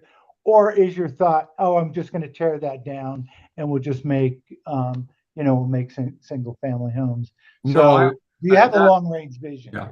I mean, that home is definitely not a tear down. It is, I mean, it's beautiful. It needs beautiful. It needs a lot of work. Yeah. So my plan is to build a development around that. I have not thought about doing hotel or anything, little bed and breakfast there. But it's probably not a bad idea. I don't know. There's a reason that the last two guys have backed out of this deal. And I think one of them was, some of the stipulations were put on the last developer. There's no way he was going to be able to do this. And so, the first developer did want to put in a actual hotel, if you remember. Yeah, Nate. I don't think that was supportive, in terms of the economic, flow through here. Although, if you thought forward, can you coordinate some of the commercial that connects to, say, a bed and breakfast? Yeah, and that becomes your central thought. And then, if that was the case long term, could the commercial that you're earmarking here in a later phase of the first development move to the other area? I don't know if we could even condition something like that in a master agreement, but food for thought to try to pull in all the area rather than, build this piece here and they shall come, and build that piece here and somebody else will come, rather than thinking of the big picture. Because if you buy this, you're going to be, you're going to have all those acres together, so to The speak. views So from that home are unbelievable. I mean, I could see a you bed got and that breakfast probably working there. Yeah. You know, if is it going to cost you $5 million to separate it out to, you know, that's, I just haven't done any numbers to see. Yeah. Yeah. And, you know, what makes sense to, you know, have like 10 or 15 rooms. Yeah. Because it's a very expensive piece of property. And I mean, I'm trying to get it to work. And you know, because this is I'd love to do this. So I will look at that over the next couple weeks. One more question. I know I threw a lot at you, Nate, so thanks for your thanks for your response. One more. We've often talked about connectivity. So do we have an overpass? Do we have an underpass? How do we create a community between these two parcels and the other parcels around Claim, et cetera, with some kind of underpass, overpass? Is that in your thinking? Could we think about that as well? I know the price range was pretty wide, like 2 million to 9 million. I think 9 million puts us out of the ballpark. But what could we do? What could we reasonably put together that creates something that the community below 248 gets to enjoy some of the amenities above without having to drive their car over there? Well, I mean, I think the big trail from Camas to Richardson Flats would be huge. I do think when we first started looking at doing an underpass, when I first came out to Hideout about 5-6 years ago, it was a couple $1 million, and I would guess they're at least $7 to $8 million now. And I don't even know if they'll let you do them anymore. So that's something I haven't thought about. This subdivision, we will take out that top cul-de-sac. We'll connect it with this other piece. Yeah, right there. We'll take out those lots and put in a road through there to connect that other piece, and then you come down to the bottom of Salzman's other entrance. That's how we plan on using, connecting these two subdivisions. If you're not going to have trails that connect because other developers just aren't willing to put trails and work with you to get them to connect, then I think it's important to have extra parking. So people when if they do have to drive, you give them a lot of trails, a lot of walking, but you give them a place that's easy to park, easy to get to. And that's what I think is probably the easiest thing is just extra parking. Yeah, and coming out of Hideout Trail and some of these roads anyway, the traffic is picking up so much. Yeah. It can take you 3 or 4 minutes to pull out. So, yeah. And the danger is there. So we have to think about all that, going forward.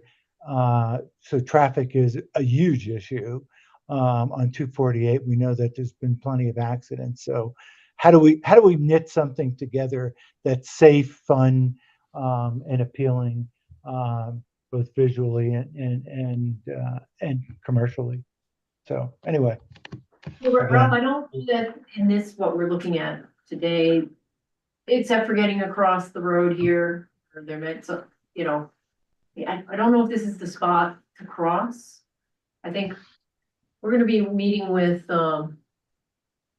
people from UDOT and wildlife in October. There's a site visit coming out. They're coming out here, and I think we're going to take a look at some of those gulches that we have. That might be an opportunity to get across the highway without, just going to a traffic light that might someday exist and then running across the road. But I think we're looking at it elsewhere and not necessarily in this exact spot. Just so you're aware, there is scheduled a traffic light at Golden Eagle. And it's when I did the traffic study on this, it's already warranted. So I do think you'll see that sooner than later. Okay, well, that'd be good, getting across from 2A to Golden Eagle. Yeah. Okay, great. That's good to know. Thanks, Nate. Yep. Great. Did you get what you wanted from us from this discussion, Nate, as far as feedback? Yeah, I'm probably more confused than I was. I think, we're concerned about the haircut or what do you called it on the hill. And I think having that site visit will be helpful. Yeah, I mean, I don't know that we're completely opposed to it. We just want to make sure it's not create a dangerous situation or is in some way totally get it. shouldn't be done. But the idea of being able to create yet another subdivision with incredible views is a good thing, right? Isn't what Hideout is all about? Yep. Well, so if we could schedule that, I said I was in town all next week. I'm actually leaving Thursday and Friday next week. So if that's something that could be worked out, Sunday, Monday, Tuesday, Wednesday, I could come up and do it with you guys, or I can have someone meet you guys if you want to do it later in the week. Are you anticipating that this would also include the planning commission? I was just gonna ask that. I think it should. We should. I think it should be. Yeah, you should ask them to. So Alicia will do a giant doodle to everyone and see if they can do Sunday, Monday, Tuesday, or Wednesday. Yeah. And then what time? Anytime during the day? Anytime. Okay. We'll let Alicia figure out the times. Thanks, Alicia. All right.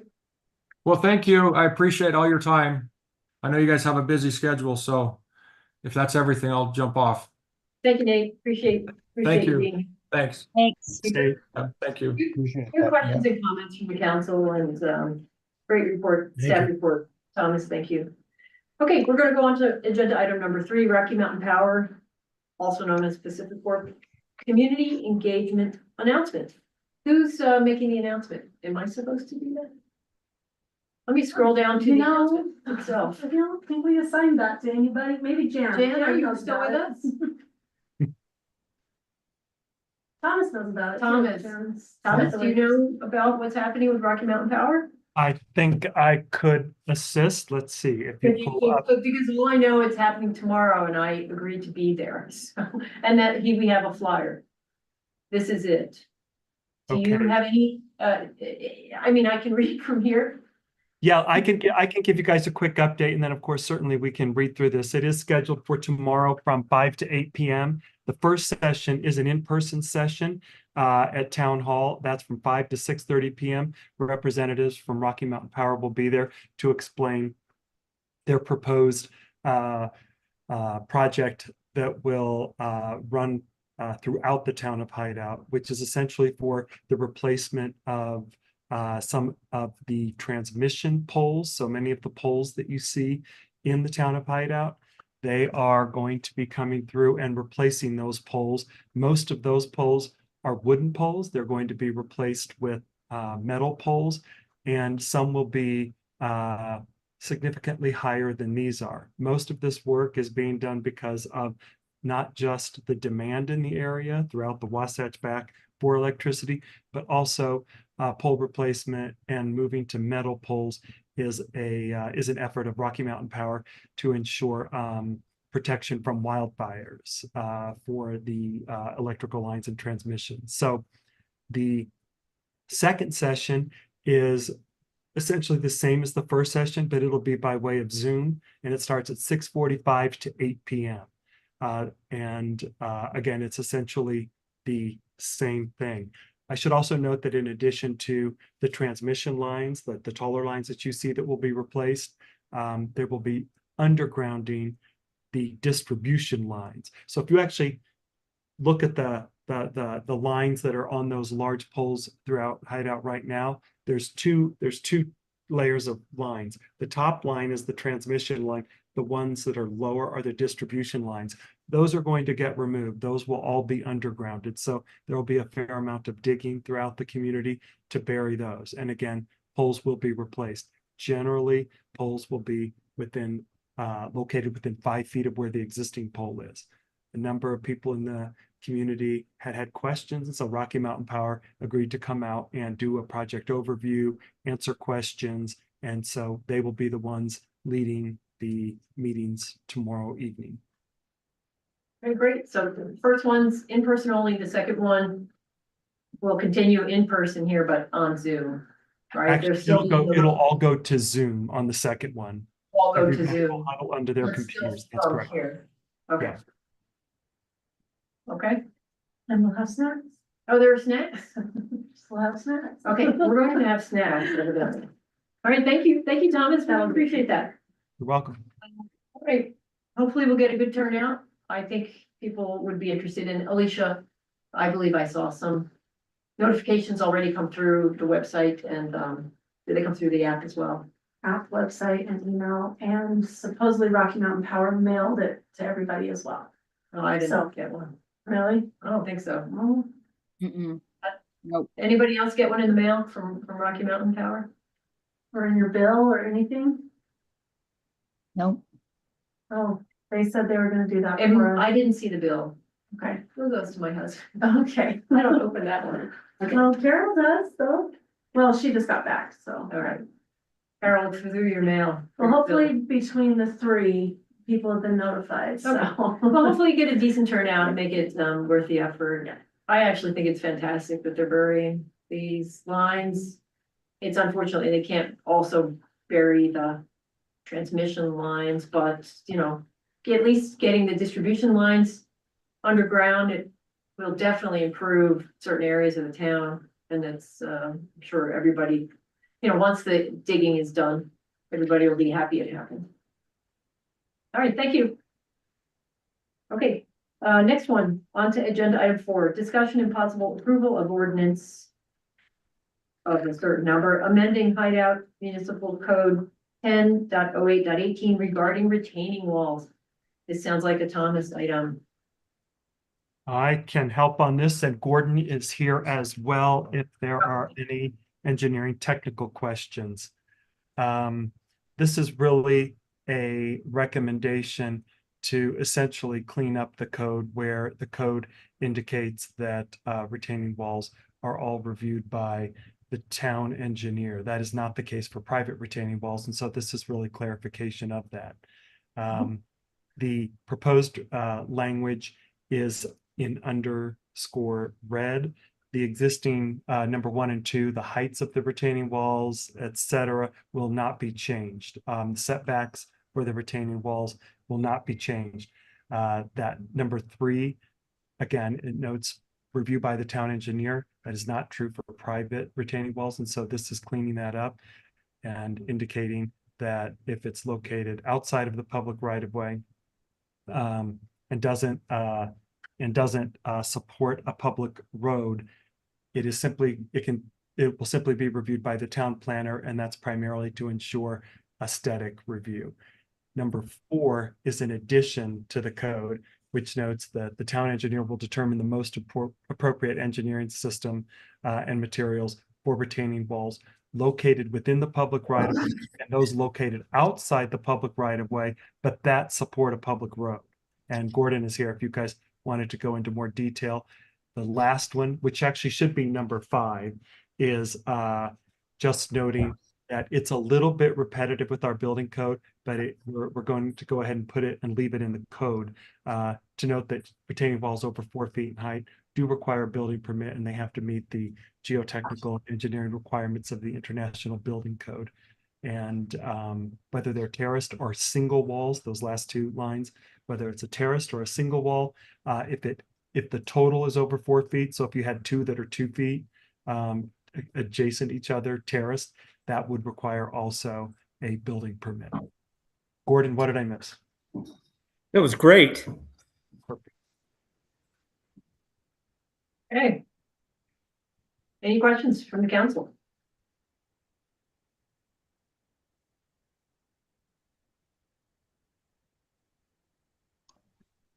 I think it's getting late for us. We have no more questions. All right. That's the only change. Yep, go ahead.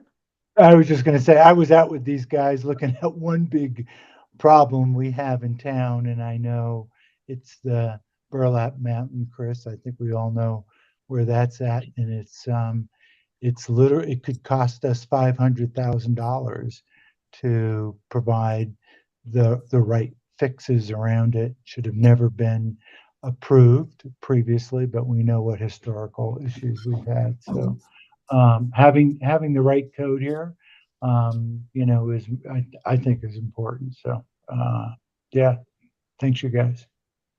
Great. We needed this 15 years ago. You got that right. Yeah. Okay, with that, is there any other council discussion needed? Or would someone like to make a motion? So to moved. approve? Okay, Ralph, let's make the motion. Approve the ordinance amending Hideout Municipal Code sections 1008.18 regarding retaining walls. And then I heard a so moved. That was Bob. I'll second it. So you got two people. All right, so it's Bob and Ralph. Okay, Carol, Yes. Bob, Yes. Ralph, Yes. Chris, yes. Okay. The motion passes. Thank you very much. And now we're moving on to agenda item number 5. It is a discussion and possible approval to adopt an ordinance regarding issuing temporary certificates of occupancy or landscaping requirements. All right, is this you, Thomas? This is something that Cameron worked with Kathleen on. Okay. And I'm not sure if hopefully they also included our building official. So basically the issue is it's twofold. One is we used to require a bond if for landscaping. And then state code changed that. And it turned out that we hadn't been requiring the bonds, but so we needed to change our language. In any case, we need to change our language to match the state code. And in rereading this, I think we need to amend this just slightly. So the idea is that once somebody gets a CO, and I would suggest that we also put in either a CO or a temporary CO, that they have to put in their landscaping within 9 months. And if they don't, most likely what we will do is just use our enforcement mechanisms that we have in our fee schedule for people that are non-compliant, which would be the administrative action that's referred to at the end of that last paragraph. And if we start issuing temporary COs, then it would also inhibit the person from getting a final CO. There's some, I have to work with staff a little bit. It's difficult to issue. It's not difficult to issue TCOs, but it creates more work for staff because then they have to go back and check and, upgrade it to a regular CO. And it's always a little disconcerting when you see a home 15 years later that still has a TCO. But either way, we should have the ordinance allow for either method in case one methodology becomes easier. So the one amendment I would suggest is that where it says or within 9 months of the issuance of a certificate of occupancy, it should say the issuance of a certificate of occupancy or a temporary certificate of occupancy for the building or use. And this will. Fine. Here, Alicia's doing it. You got that? Okay, Alicia's making the change. Thank you. And I recommend that you make this change because we're not able to bond for it. And the other portion of this that we were dealing with is that we've also been working with the fire district because they're very concerned about having landscape plans comply with the wildland interface code. And so wildland urban interface code. So it's really important as part of the CO process, they're going to have a landscaping plan. And then we want to make sure that that plan matches because that will be approved to make sure that it complies with those WUI requirements. That makes sense. Holly, how did you come up with 9 months in particular? Is that a standard? No, I think that basically the idea was that if somebody gets a permit in September, it's going to be too late, but within 9 months of that, that would push you to the following June, end of June, and they should be able to get their landscaping done.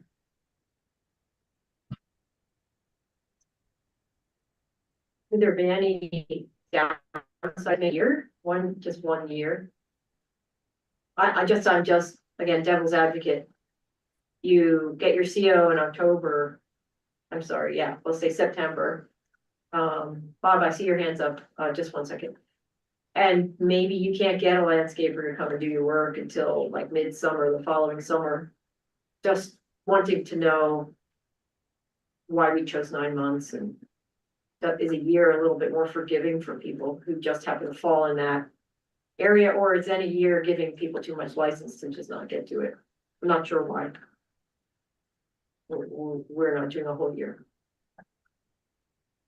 I think that possibly the idea was that if someone can't get it done in December, having them be able to wait until the following December doesn't really, that means that we're not, basically we want to be able to start enforcing it by, the end of the summer. Okay. I mean, we could do 1 year.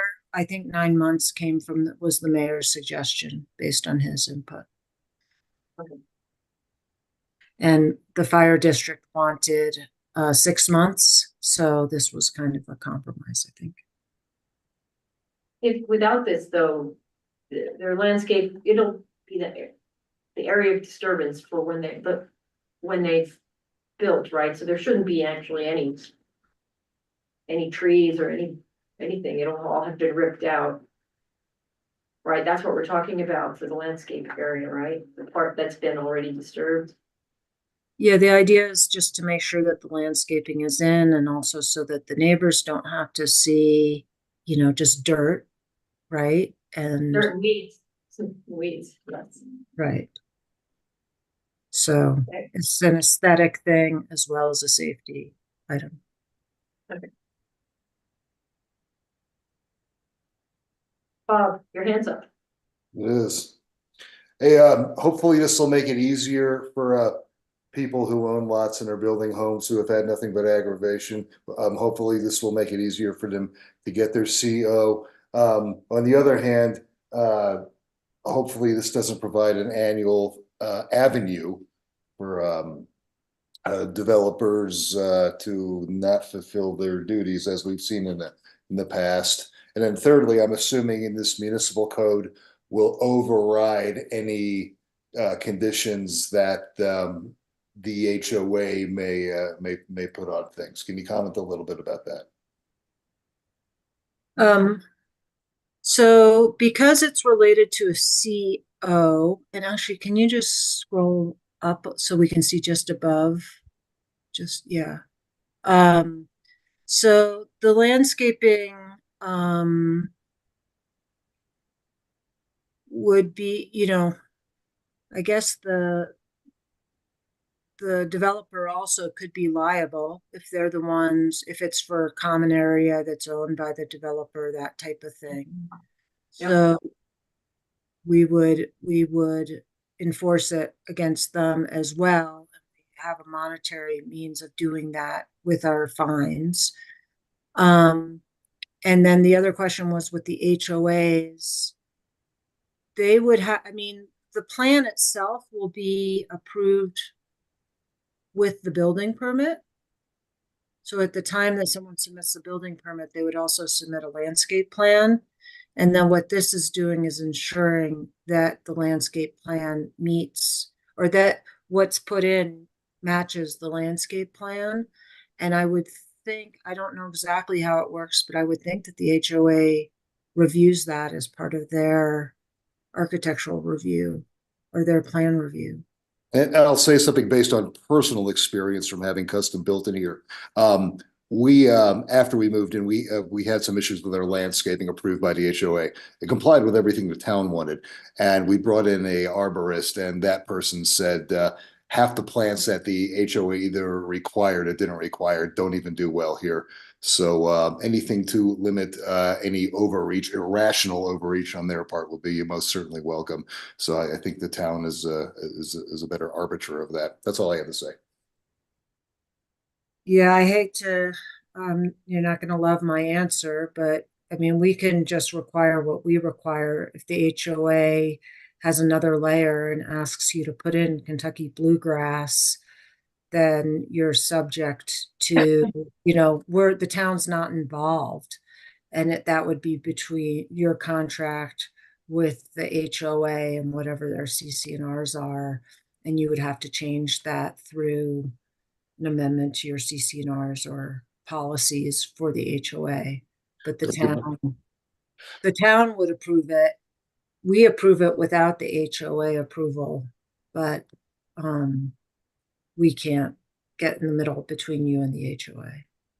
Yeah, don't give them any ideas. Okay, good. Thank you. That's all I need. I think our focus is, staying in compliance with the wildland urban interface code that we have so that we're reducing our fire risk, whereas the HOA's focus is, on specific aesthetics and not blocking views, and only particular specific plants can be planted. So we're approaching it from, different perspectives. We're just looking at it from a safety perspective from the town, and they're looking at it from an aesthetic perspective. Yeah, actually, Chris, I'm not sure I agree with you on that. We just got a new policy, quote, 6x our previous property insurance. So indeed, I think the HOAs will start looking at all of this a lot closer. Literally, the property insurance for the HOAs is just going to get much more and more expensive. And Gotcha. if you can even get it, so that drives the HOAs to think a lot more about the safety. And Yes, go ahead. No, yeah, I was thinking of community preservation, when you go through your design review, they're very Yeah, specific yeah, landscape yeah. plans and exactly what you're allowed to put where. Right. But I think I think all this is going to, at least at this point in time, while we have Western area fire, wildfires, and everything I'm seeing on the financial side looks like it's going to drive us all to, like having minimal, shrubbery that's even near your house. Thank God we take. chainsaw, start cutting down those Yeah, conifers. yeah. It's Yep. terrible that we have to go that direction, but the reality is,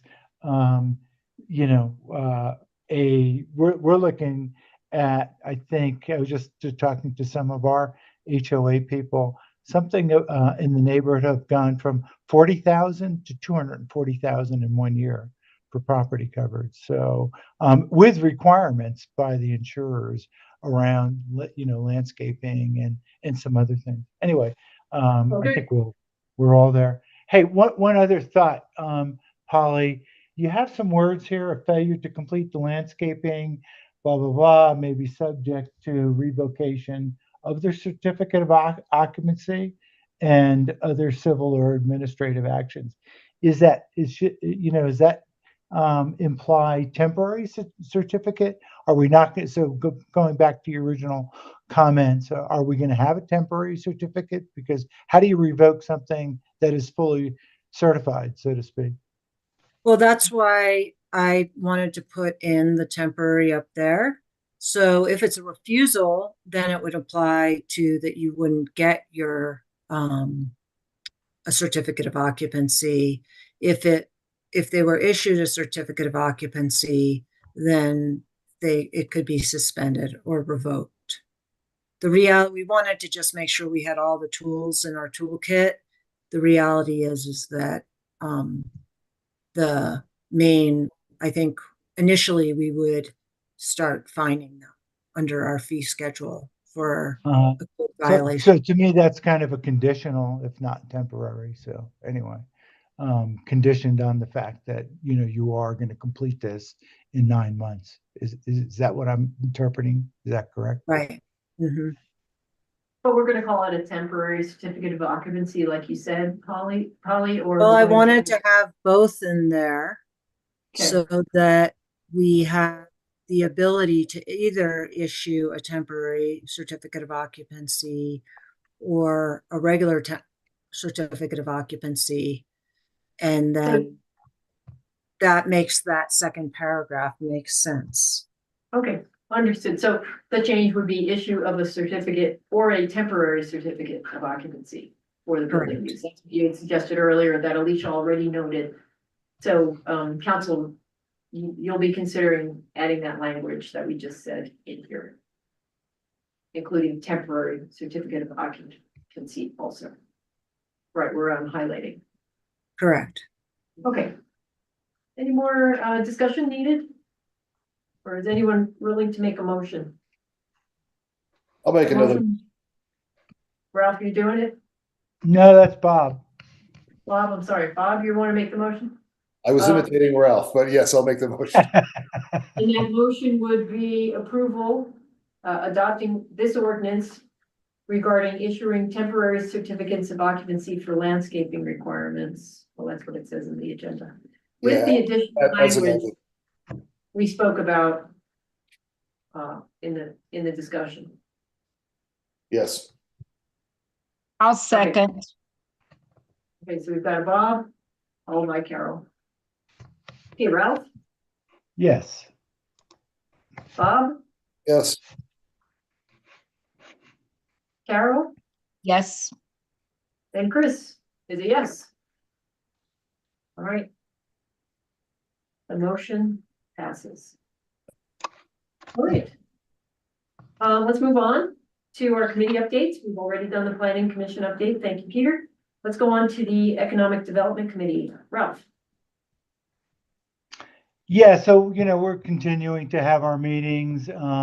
Jan, feel free to jump in at any time. It includes Tim Mora and JD Cronin and Jonathan and Tony as a group. We'd love to expand that a bit, but you know, some of the projects that we've been looking at include Nate's been in the past 6 weeks. Steve Coleman on an annexation across the Jordanelle. I think we're getting closer to the Schoen project called Wild Horse Project, which I think came up, and so those are some of the elements. Jan actually found a report from 2005 that references a 1989 report on Ross Creek that was coordinated between the Bureau of Reclamation and the state. I thought, you know, that was a really interesting usage. You know, what is a kind of a master plan for the Jordanelle? And so there's some interesting reports out there, Chris, that I think certainly should be shareable because it brings in the trail system, the usage of the reservoir as a means of potentially even commercial. Doesn't prohibit that. So, but it does say it does talk about non-motorized. So I think that was an interesting report. We've had some other folks come in. I don't think I'm at liberty to discuss that right now, but unless Jan wants to. So I see Jan, you just came on video. Anything you want to add from what you're seeing, you know? We've talked with Larry H. Miller, and they're excited about working with us on perhaps a public-private enterprise. So that's another piece that we have in the works. But the most recent piece is this Wild Horse, which is seemingly just, they're really excited about the project and ready to get going. I talked to the developer today and they'd like to break ground as soon as they can, like spring, if they can get it through the council. And we're doing performas with Rob Sant. And we'll have that information available right away. Thanks, Jen. Yeah, I don't have anything further than that, Chris. I think and I would totally agree with Jan that the project looks, really upscale and interesting, and certainly something that we'd strongly like to consider, both economically, and something that would be an enjoyable amenity, I think. So anyway, it's got to go through its standard procedure, but I'm sure we'll all see it pretty soon. All right. Thank you, Ralph. Okay, moving on, Design Review Committee, Thomas. No update, everything is under construction, no designs to review, all construction. Okay, sounds quick. Thank you, Thomas. All right, Parks, Open Space and Trails Post Committee. I know there's been a lot that's happened in the last month. Just a really quick summary is we had a meeting that included our new town engineer, Gordon, where we talked about some drainage conditions that are leaving the state park a little bit swamped. And so we had a good meeting about that, which included Nancy from MAG, who has written our grants that we received from Utah Outdoor Recreation. We talked about conditions. There has already been, unbelievably, there's already been trail construction within the park. So the state park got right on it, and they have started constructing a new trail that goes from the original first parking lot and goes to the existing perimeter trail that is on the east side of the roadway. So it basically just makes a connection. Purpose is to get people off the road, especially in the winter, but all year round, so that they're not walking in the road and that they actually have a place to walk that kind of takes them straight down. That's already started. We've kind of resolved at least the drainage, the position we're taking on the drainage, and there are some culverts and what did you call it? Rip wrap. I don't call there are going to be some techniques applied that are going to help help the park be able to redirect water and have it flow where it needs to flow. So that's in progress. Also, we had a meeting with UDOT and other agencies. I don't have everybody's name in front of me. Kathleen was running that meeting, thank you, for us. And it was a wildlife collision discussion. The result of it is that there's going to be site visit.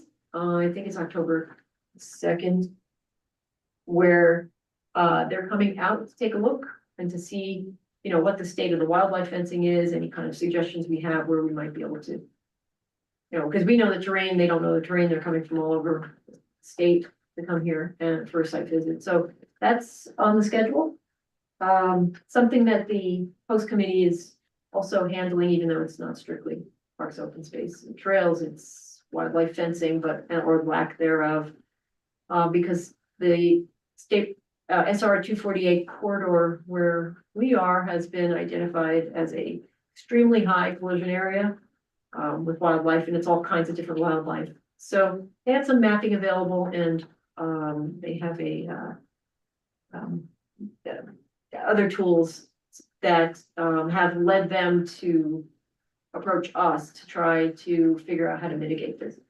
So that's happening. And then the third is Thomas and I did a site visit with Daniel Mendoza from University of Utah to take a look at our dark sky ordinance, and also look at the current lighting conditions like Thomas and Daniel stayed after dark and did some readings. Thomas, I don't know if you want to add anything because I did not stay for that portion of it. Is there anything you want to say about that?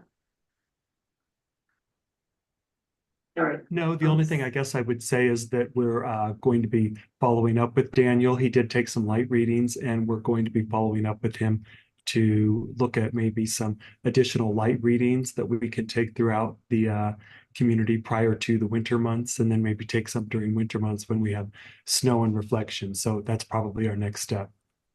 All right. Thank you, Thomas. And I hope I did that justice. I didn't have my notes in front of me, and Perfect. there's just so much that has happened in the last few weeks. It's hard for me to remember everything. All right. Chris, yes. could I add a couple things that kind of tie in with post committee? Yes. I actually went to a meeting like right before I left on my trip. And we met with Glenn and it was about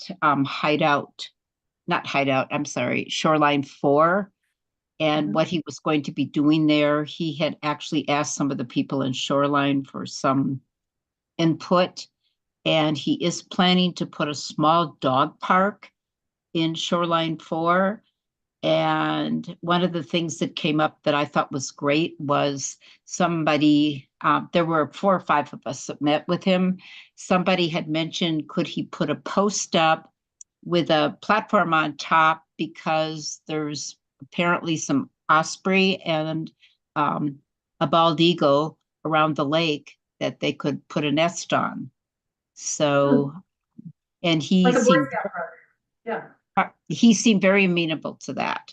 So it does tie in with the open space. So anyhow, I just thought I'd mention that. I mean, it's not a done deal. He was just taking suggestions and ideas, but he really seemed to he already had planned the dog park, and he liked the idea about the eagle nest. So I'm just throwing that out. Terrific. Thank you, Carol. You're welcome. Okay. With that, Carol, do you have anything to add for Transportation Committee? No, it appears that they're going to continue running the buses in the winter time on a more frequent basis. The few times I've driven by the Richardson Flat, it's been pretty empty this summer. You know, they cut back the timing of the buses. However, for the holidays, they run buses every 10 minutes, which they did during Miners' Day. So, you know, they're trying to meet the needs of the community and have more transportation into town available on holidays and busy times. So great. Good to know. Is the bus still going straight to the resorts this winter? Do you know that? As far as I know, yes, that was very successful. Okay, great. All right. Okay, with that, we've reached the end of our agenda. Do we need a close executive session, Polly? So just one other thing also as part of the main meeting, I just want to let you know, the mayor sent me an email just to inform you all that the sheriff's office is no longer serving municipalities who didn't sign the interlocal for animal control. We did sign the interlocal, so we will have animal control services, but just as a point that municipalities that didn't will not receive it. So that was important that we did enter into that agreement for the animal control. So that was just one little thing. And then I believe that we did want to go into close. Okay. And I would ask that we also invite Thomas and Jan for the discussion. Okay. All right. Thank you, Polly. All right. With that, we will adjourn our regular meeting. I need a motion from a council member. I'll move that we adjourn. Thank you, Carol. Second. Second for Bob. Okay. Ralph? Yes. Bob? Yes. Carol, Yes. Chris is a yes. Okay, with that, we'll leave this meeting. We're going to hang up and we will start the executive session. We're starting at a specific time. We're going to hang up this. Just do like 5 minutes. 5 minutes. Okay, so it's 8:34, 8:39. We will resume in executive for those who are eligible to join. All right, thank you, everyone. Have a great evening. Thanks.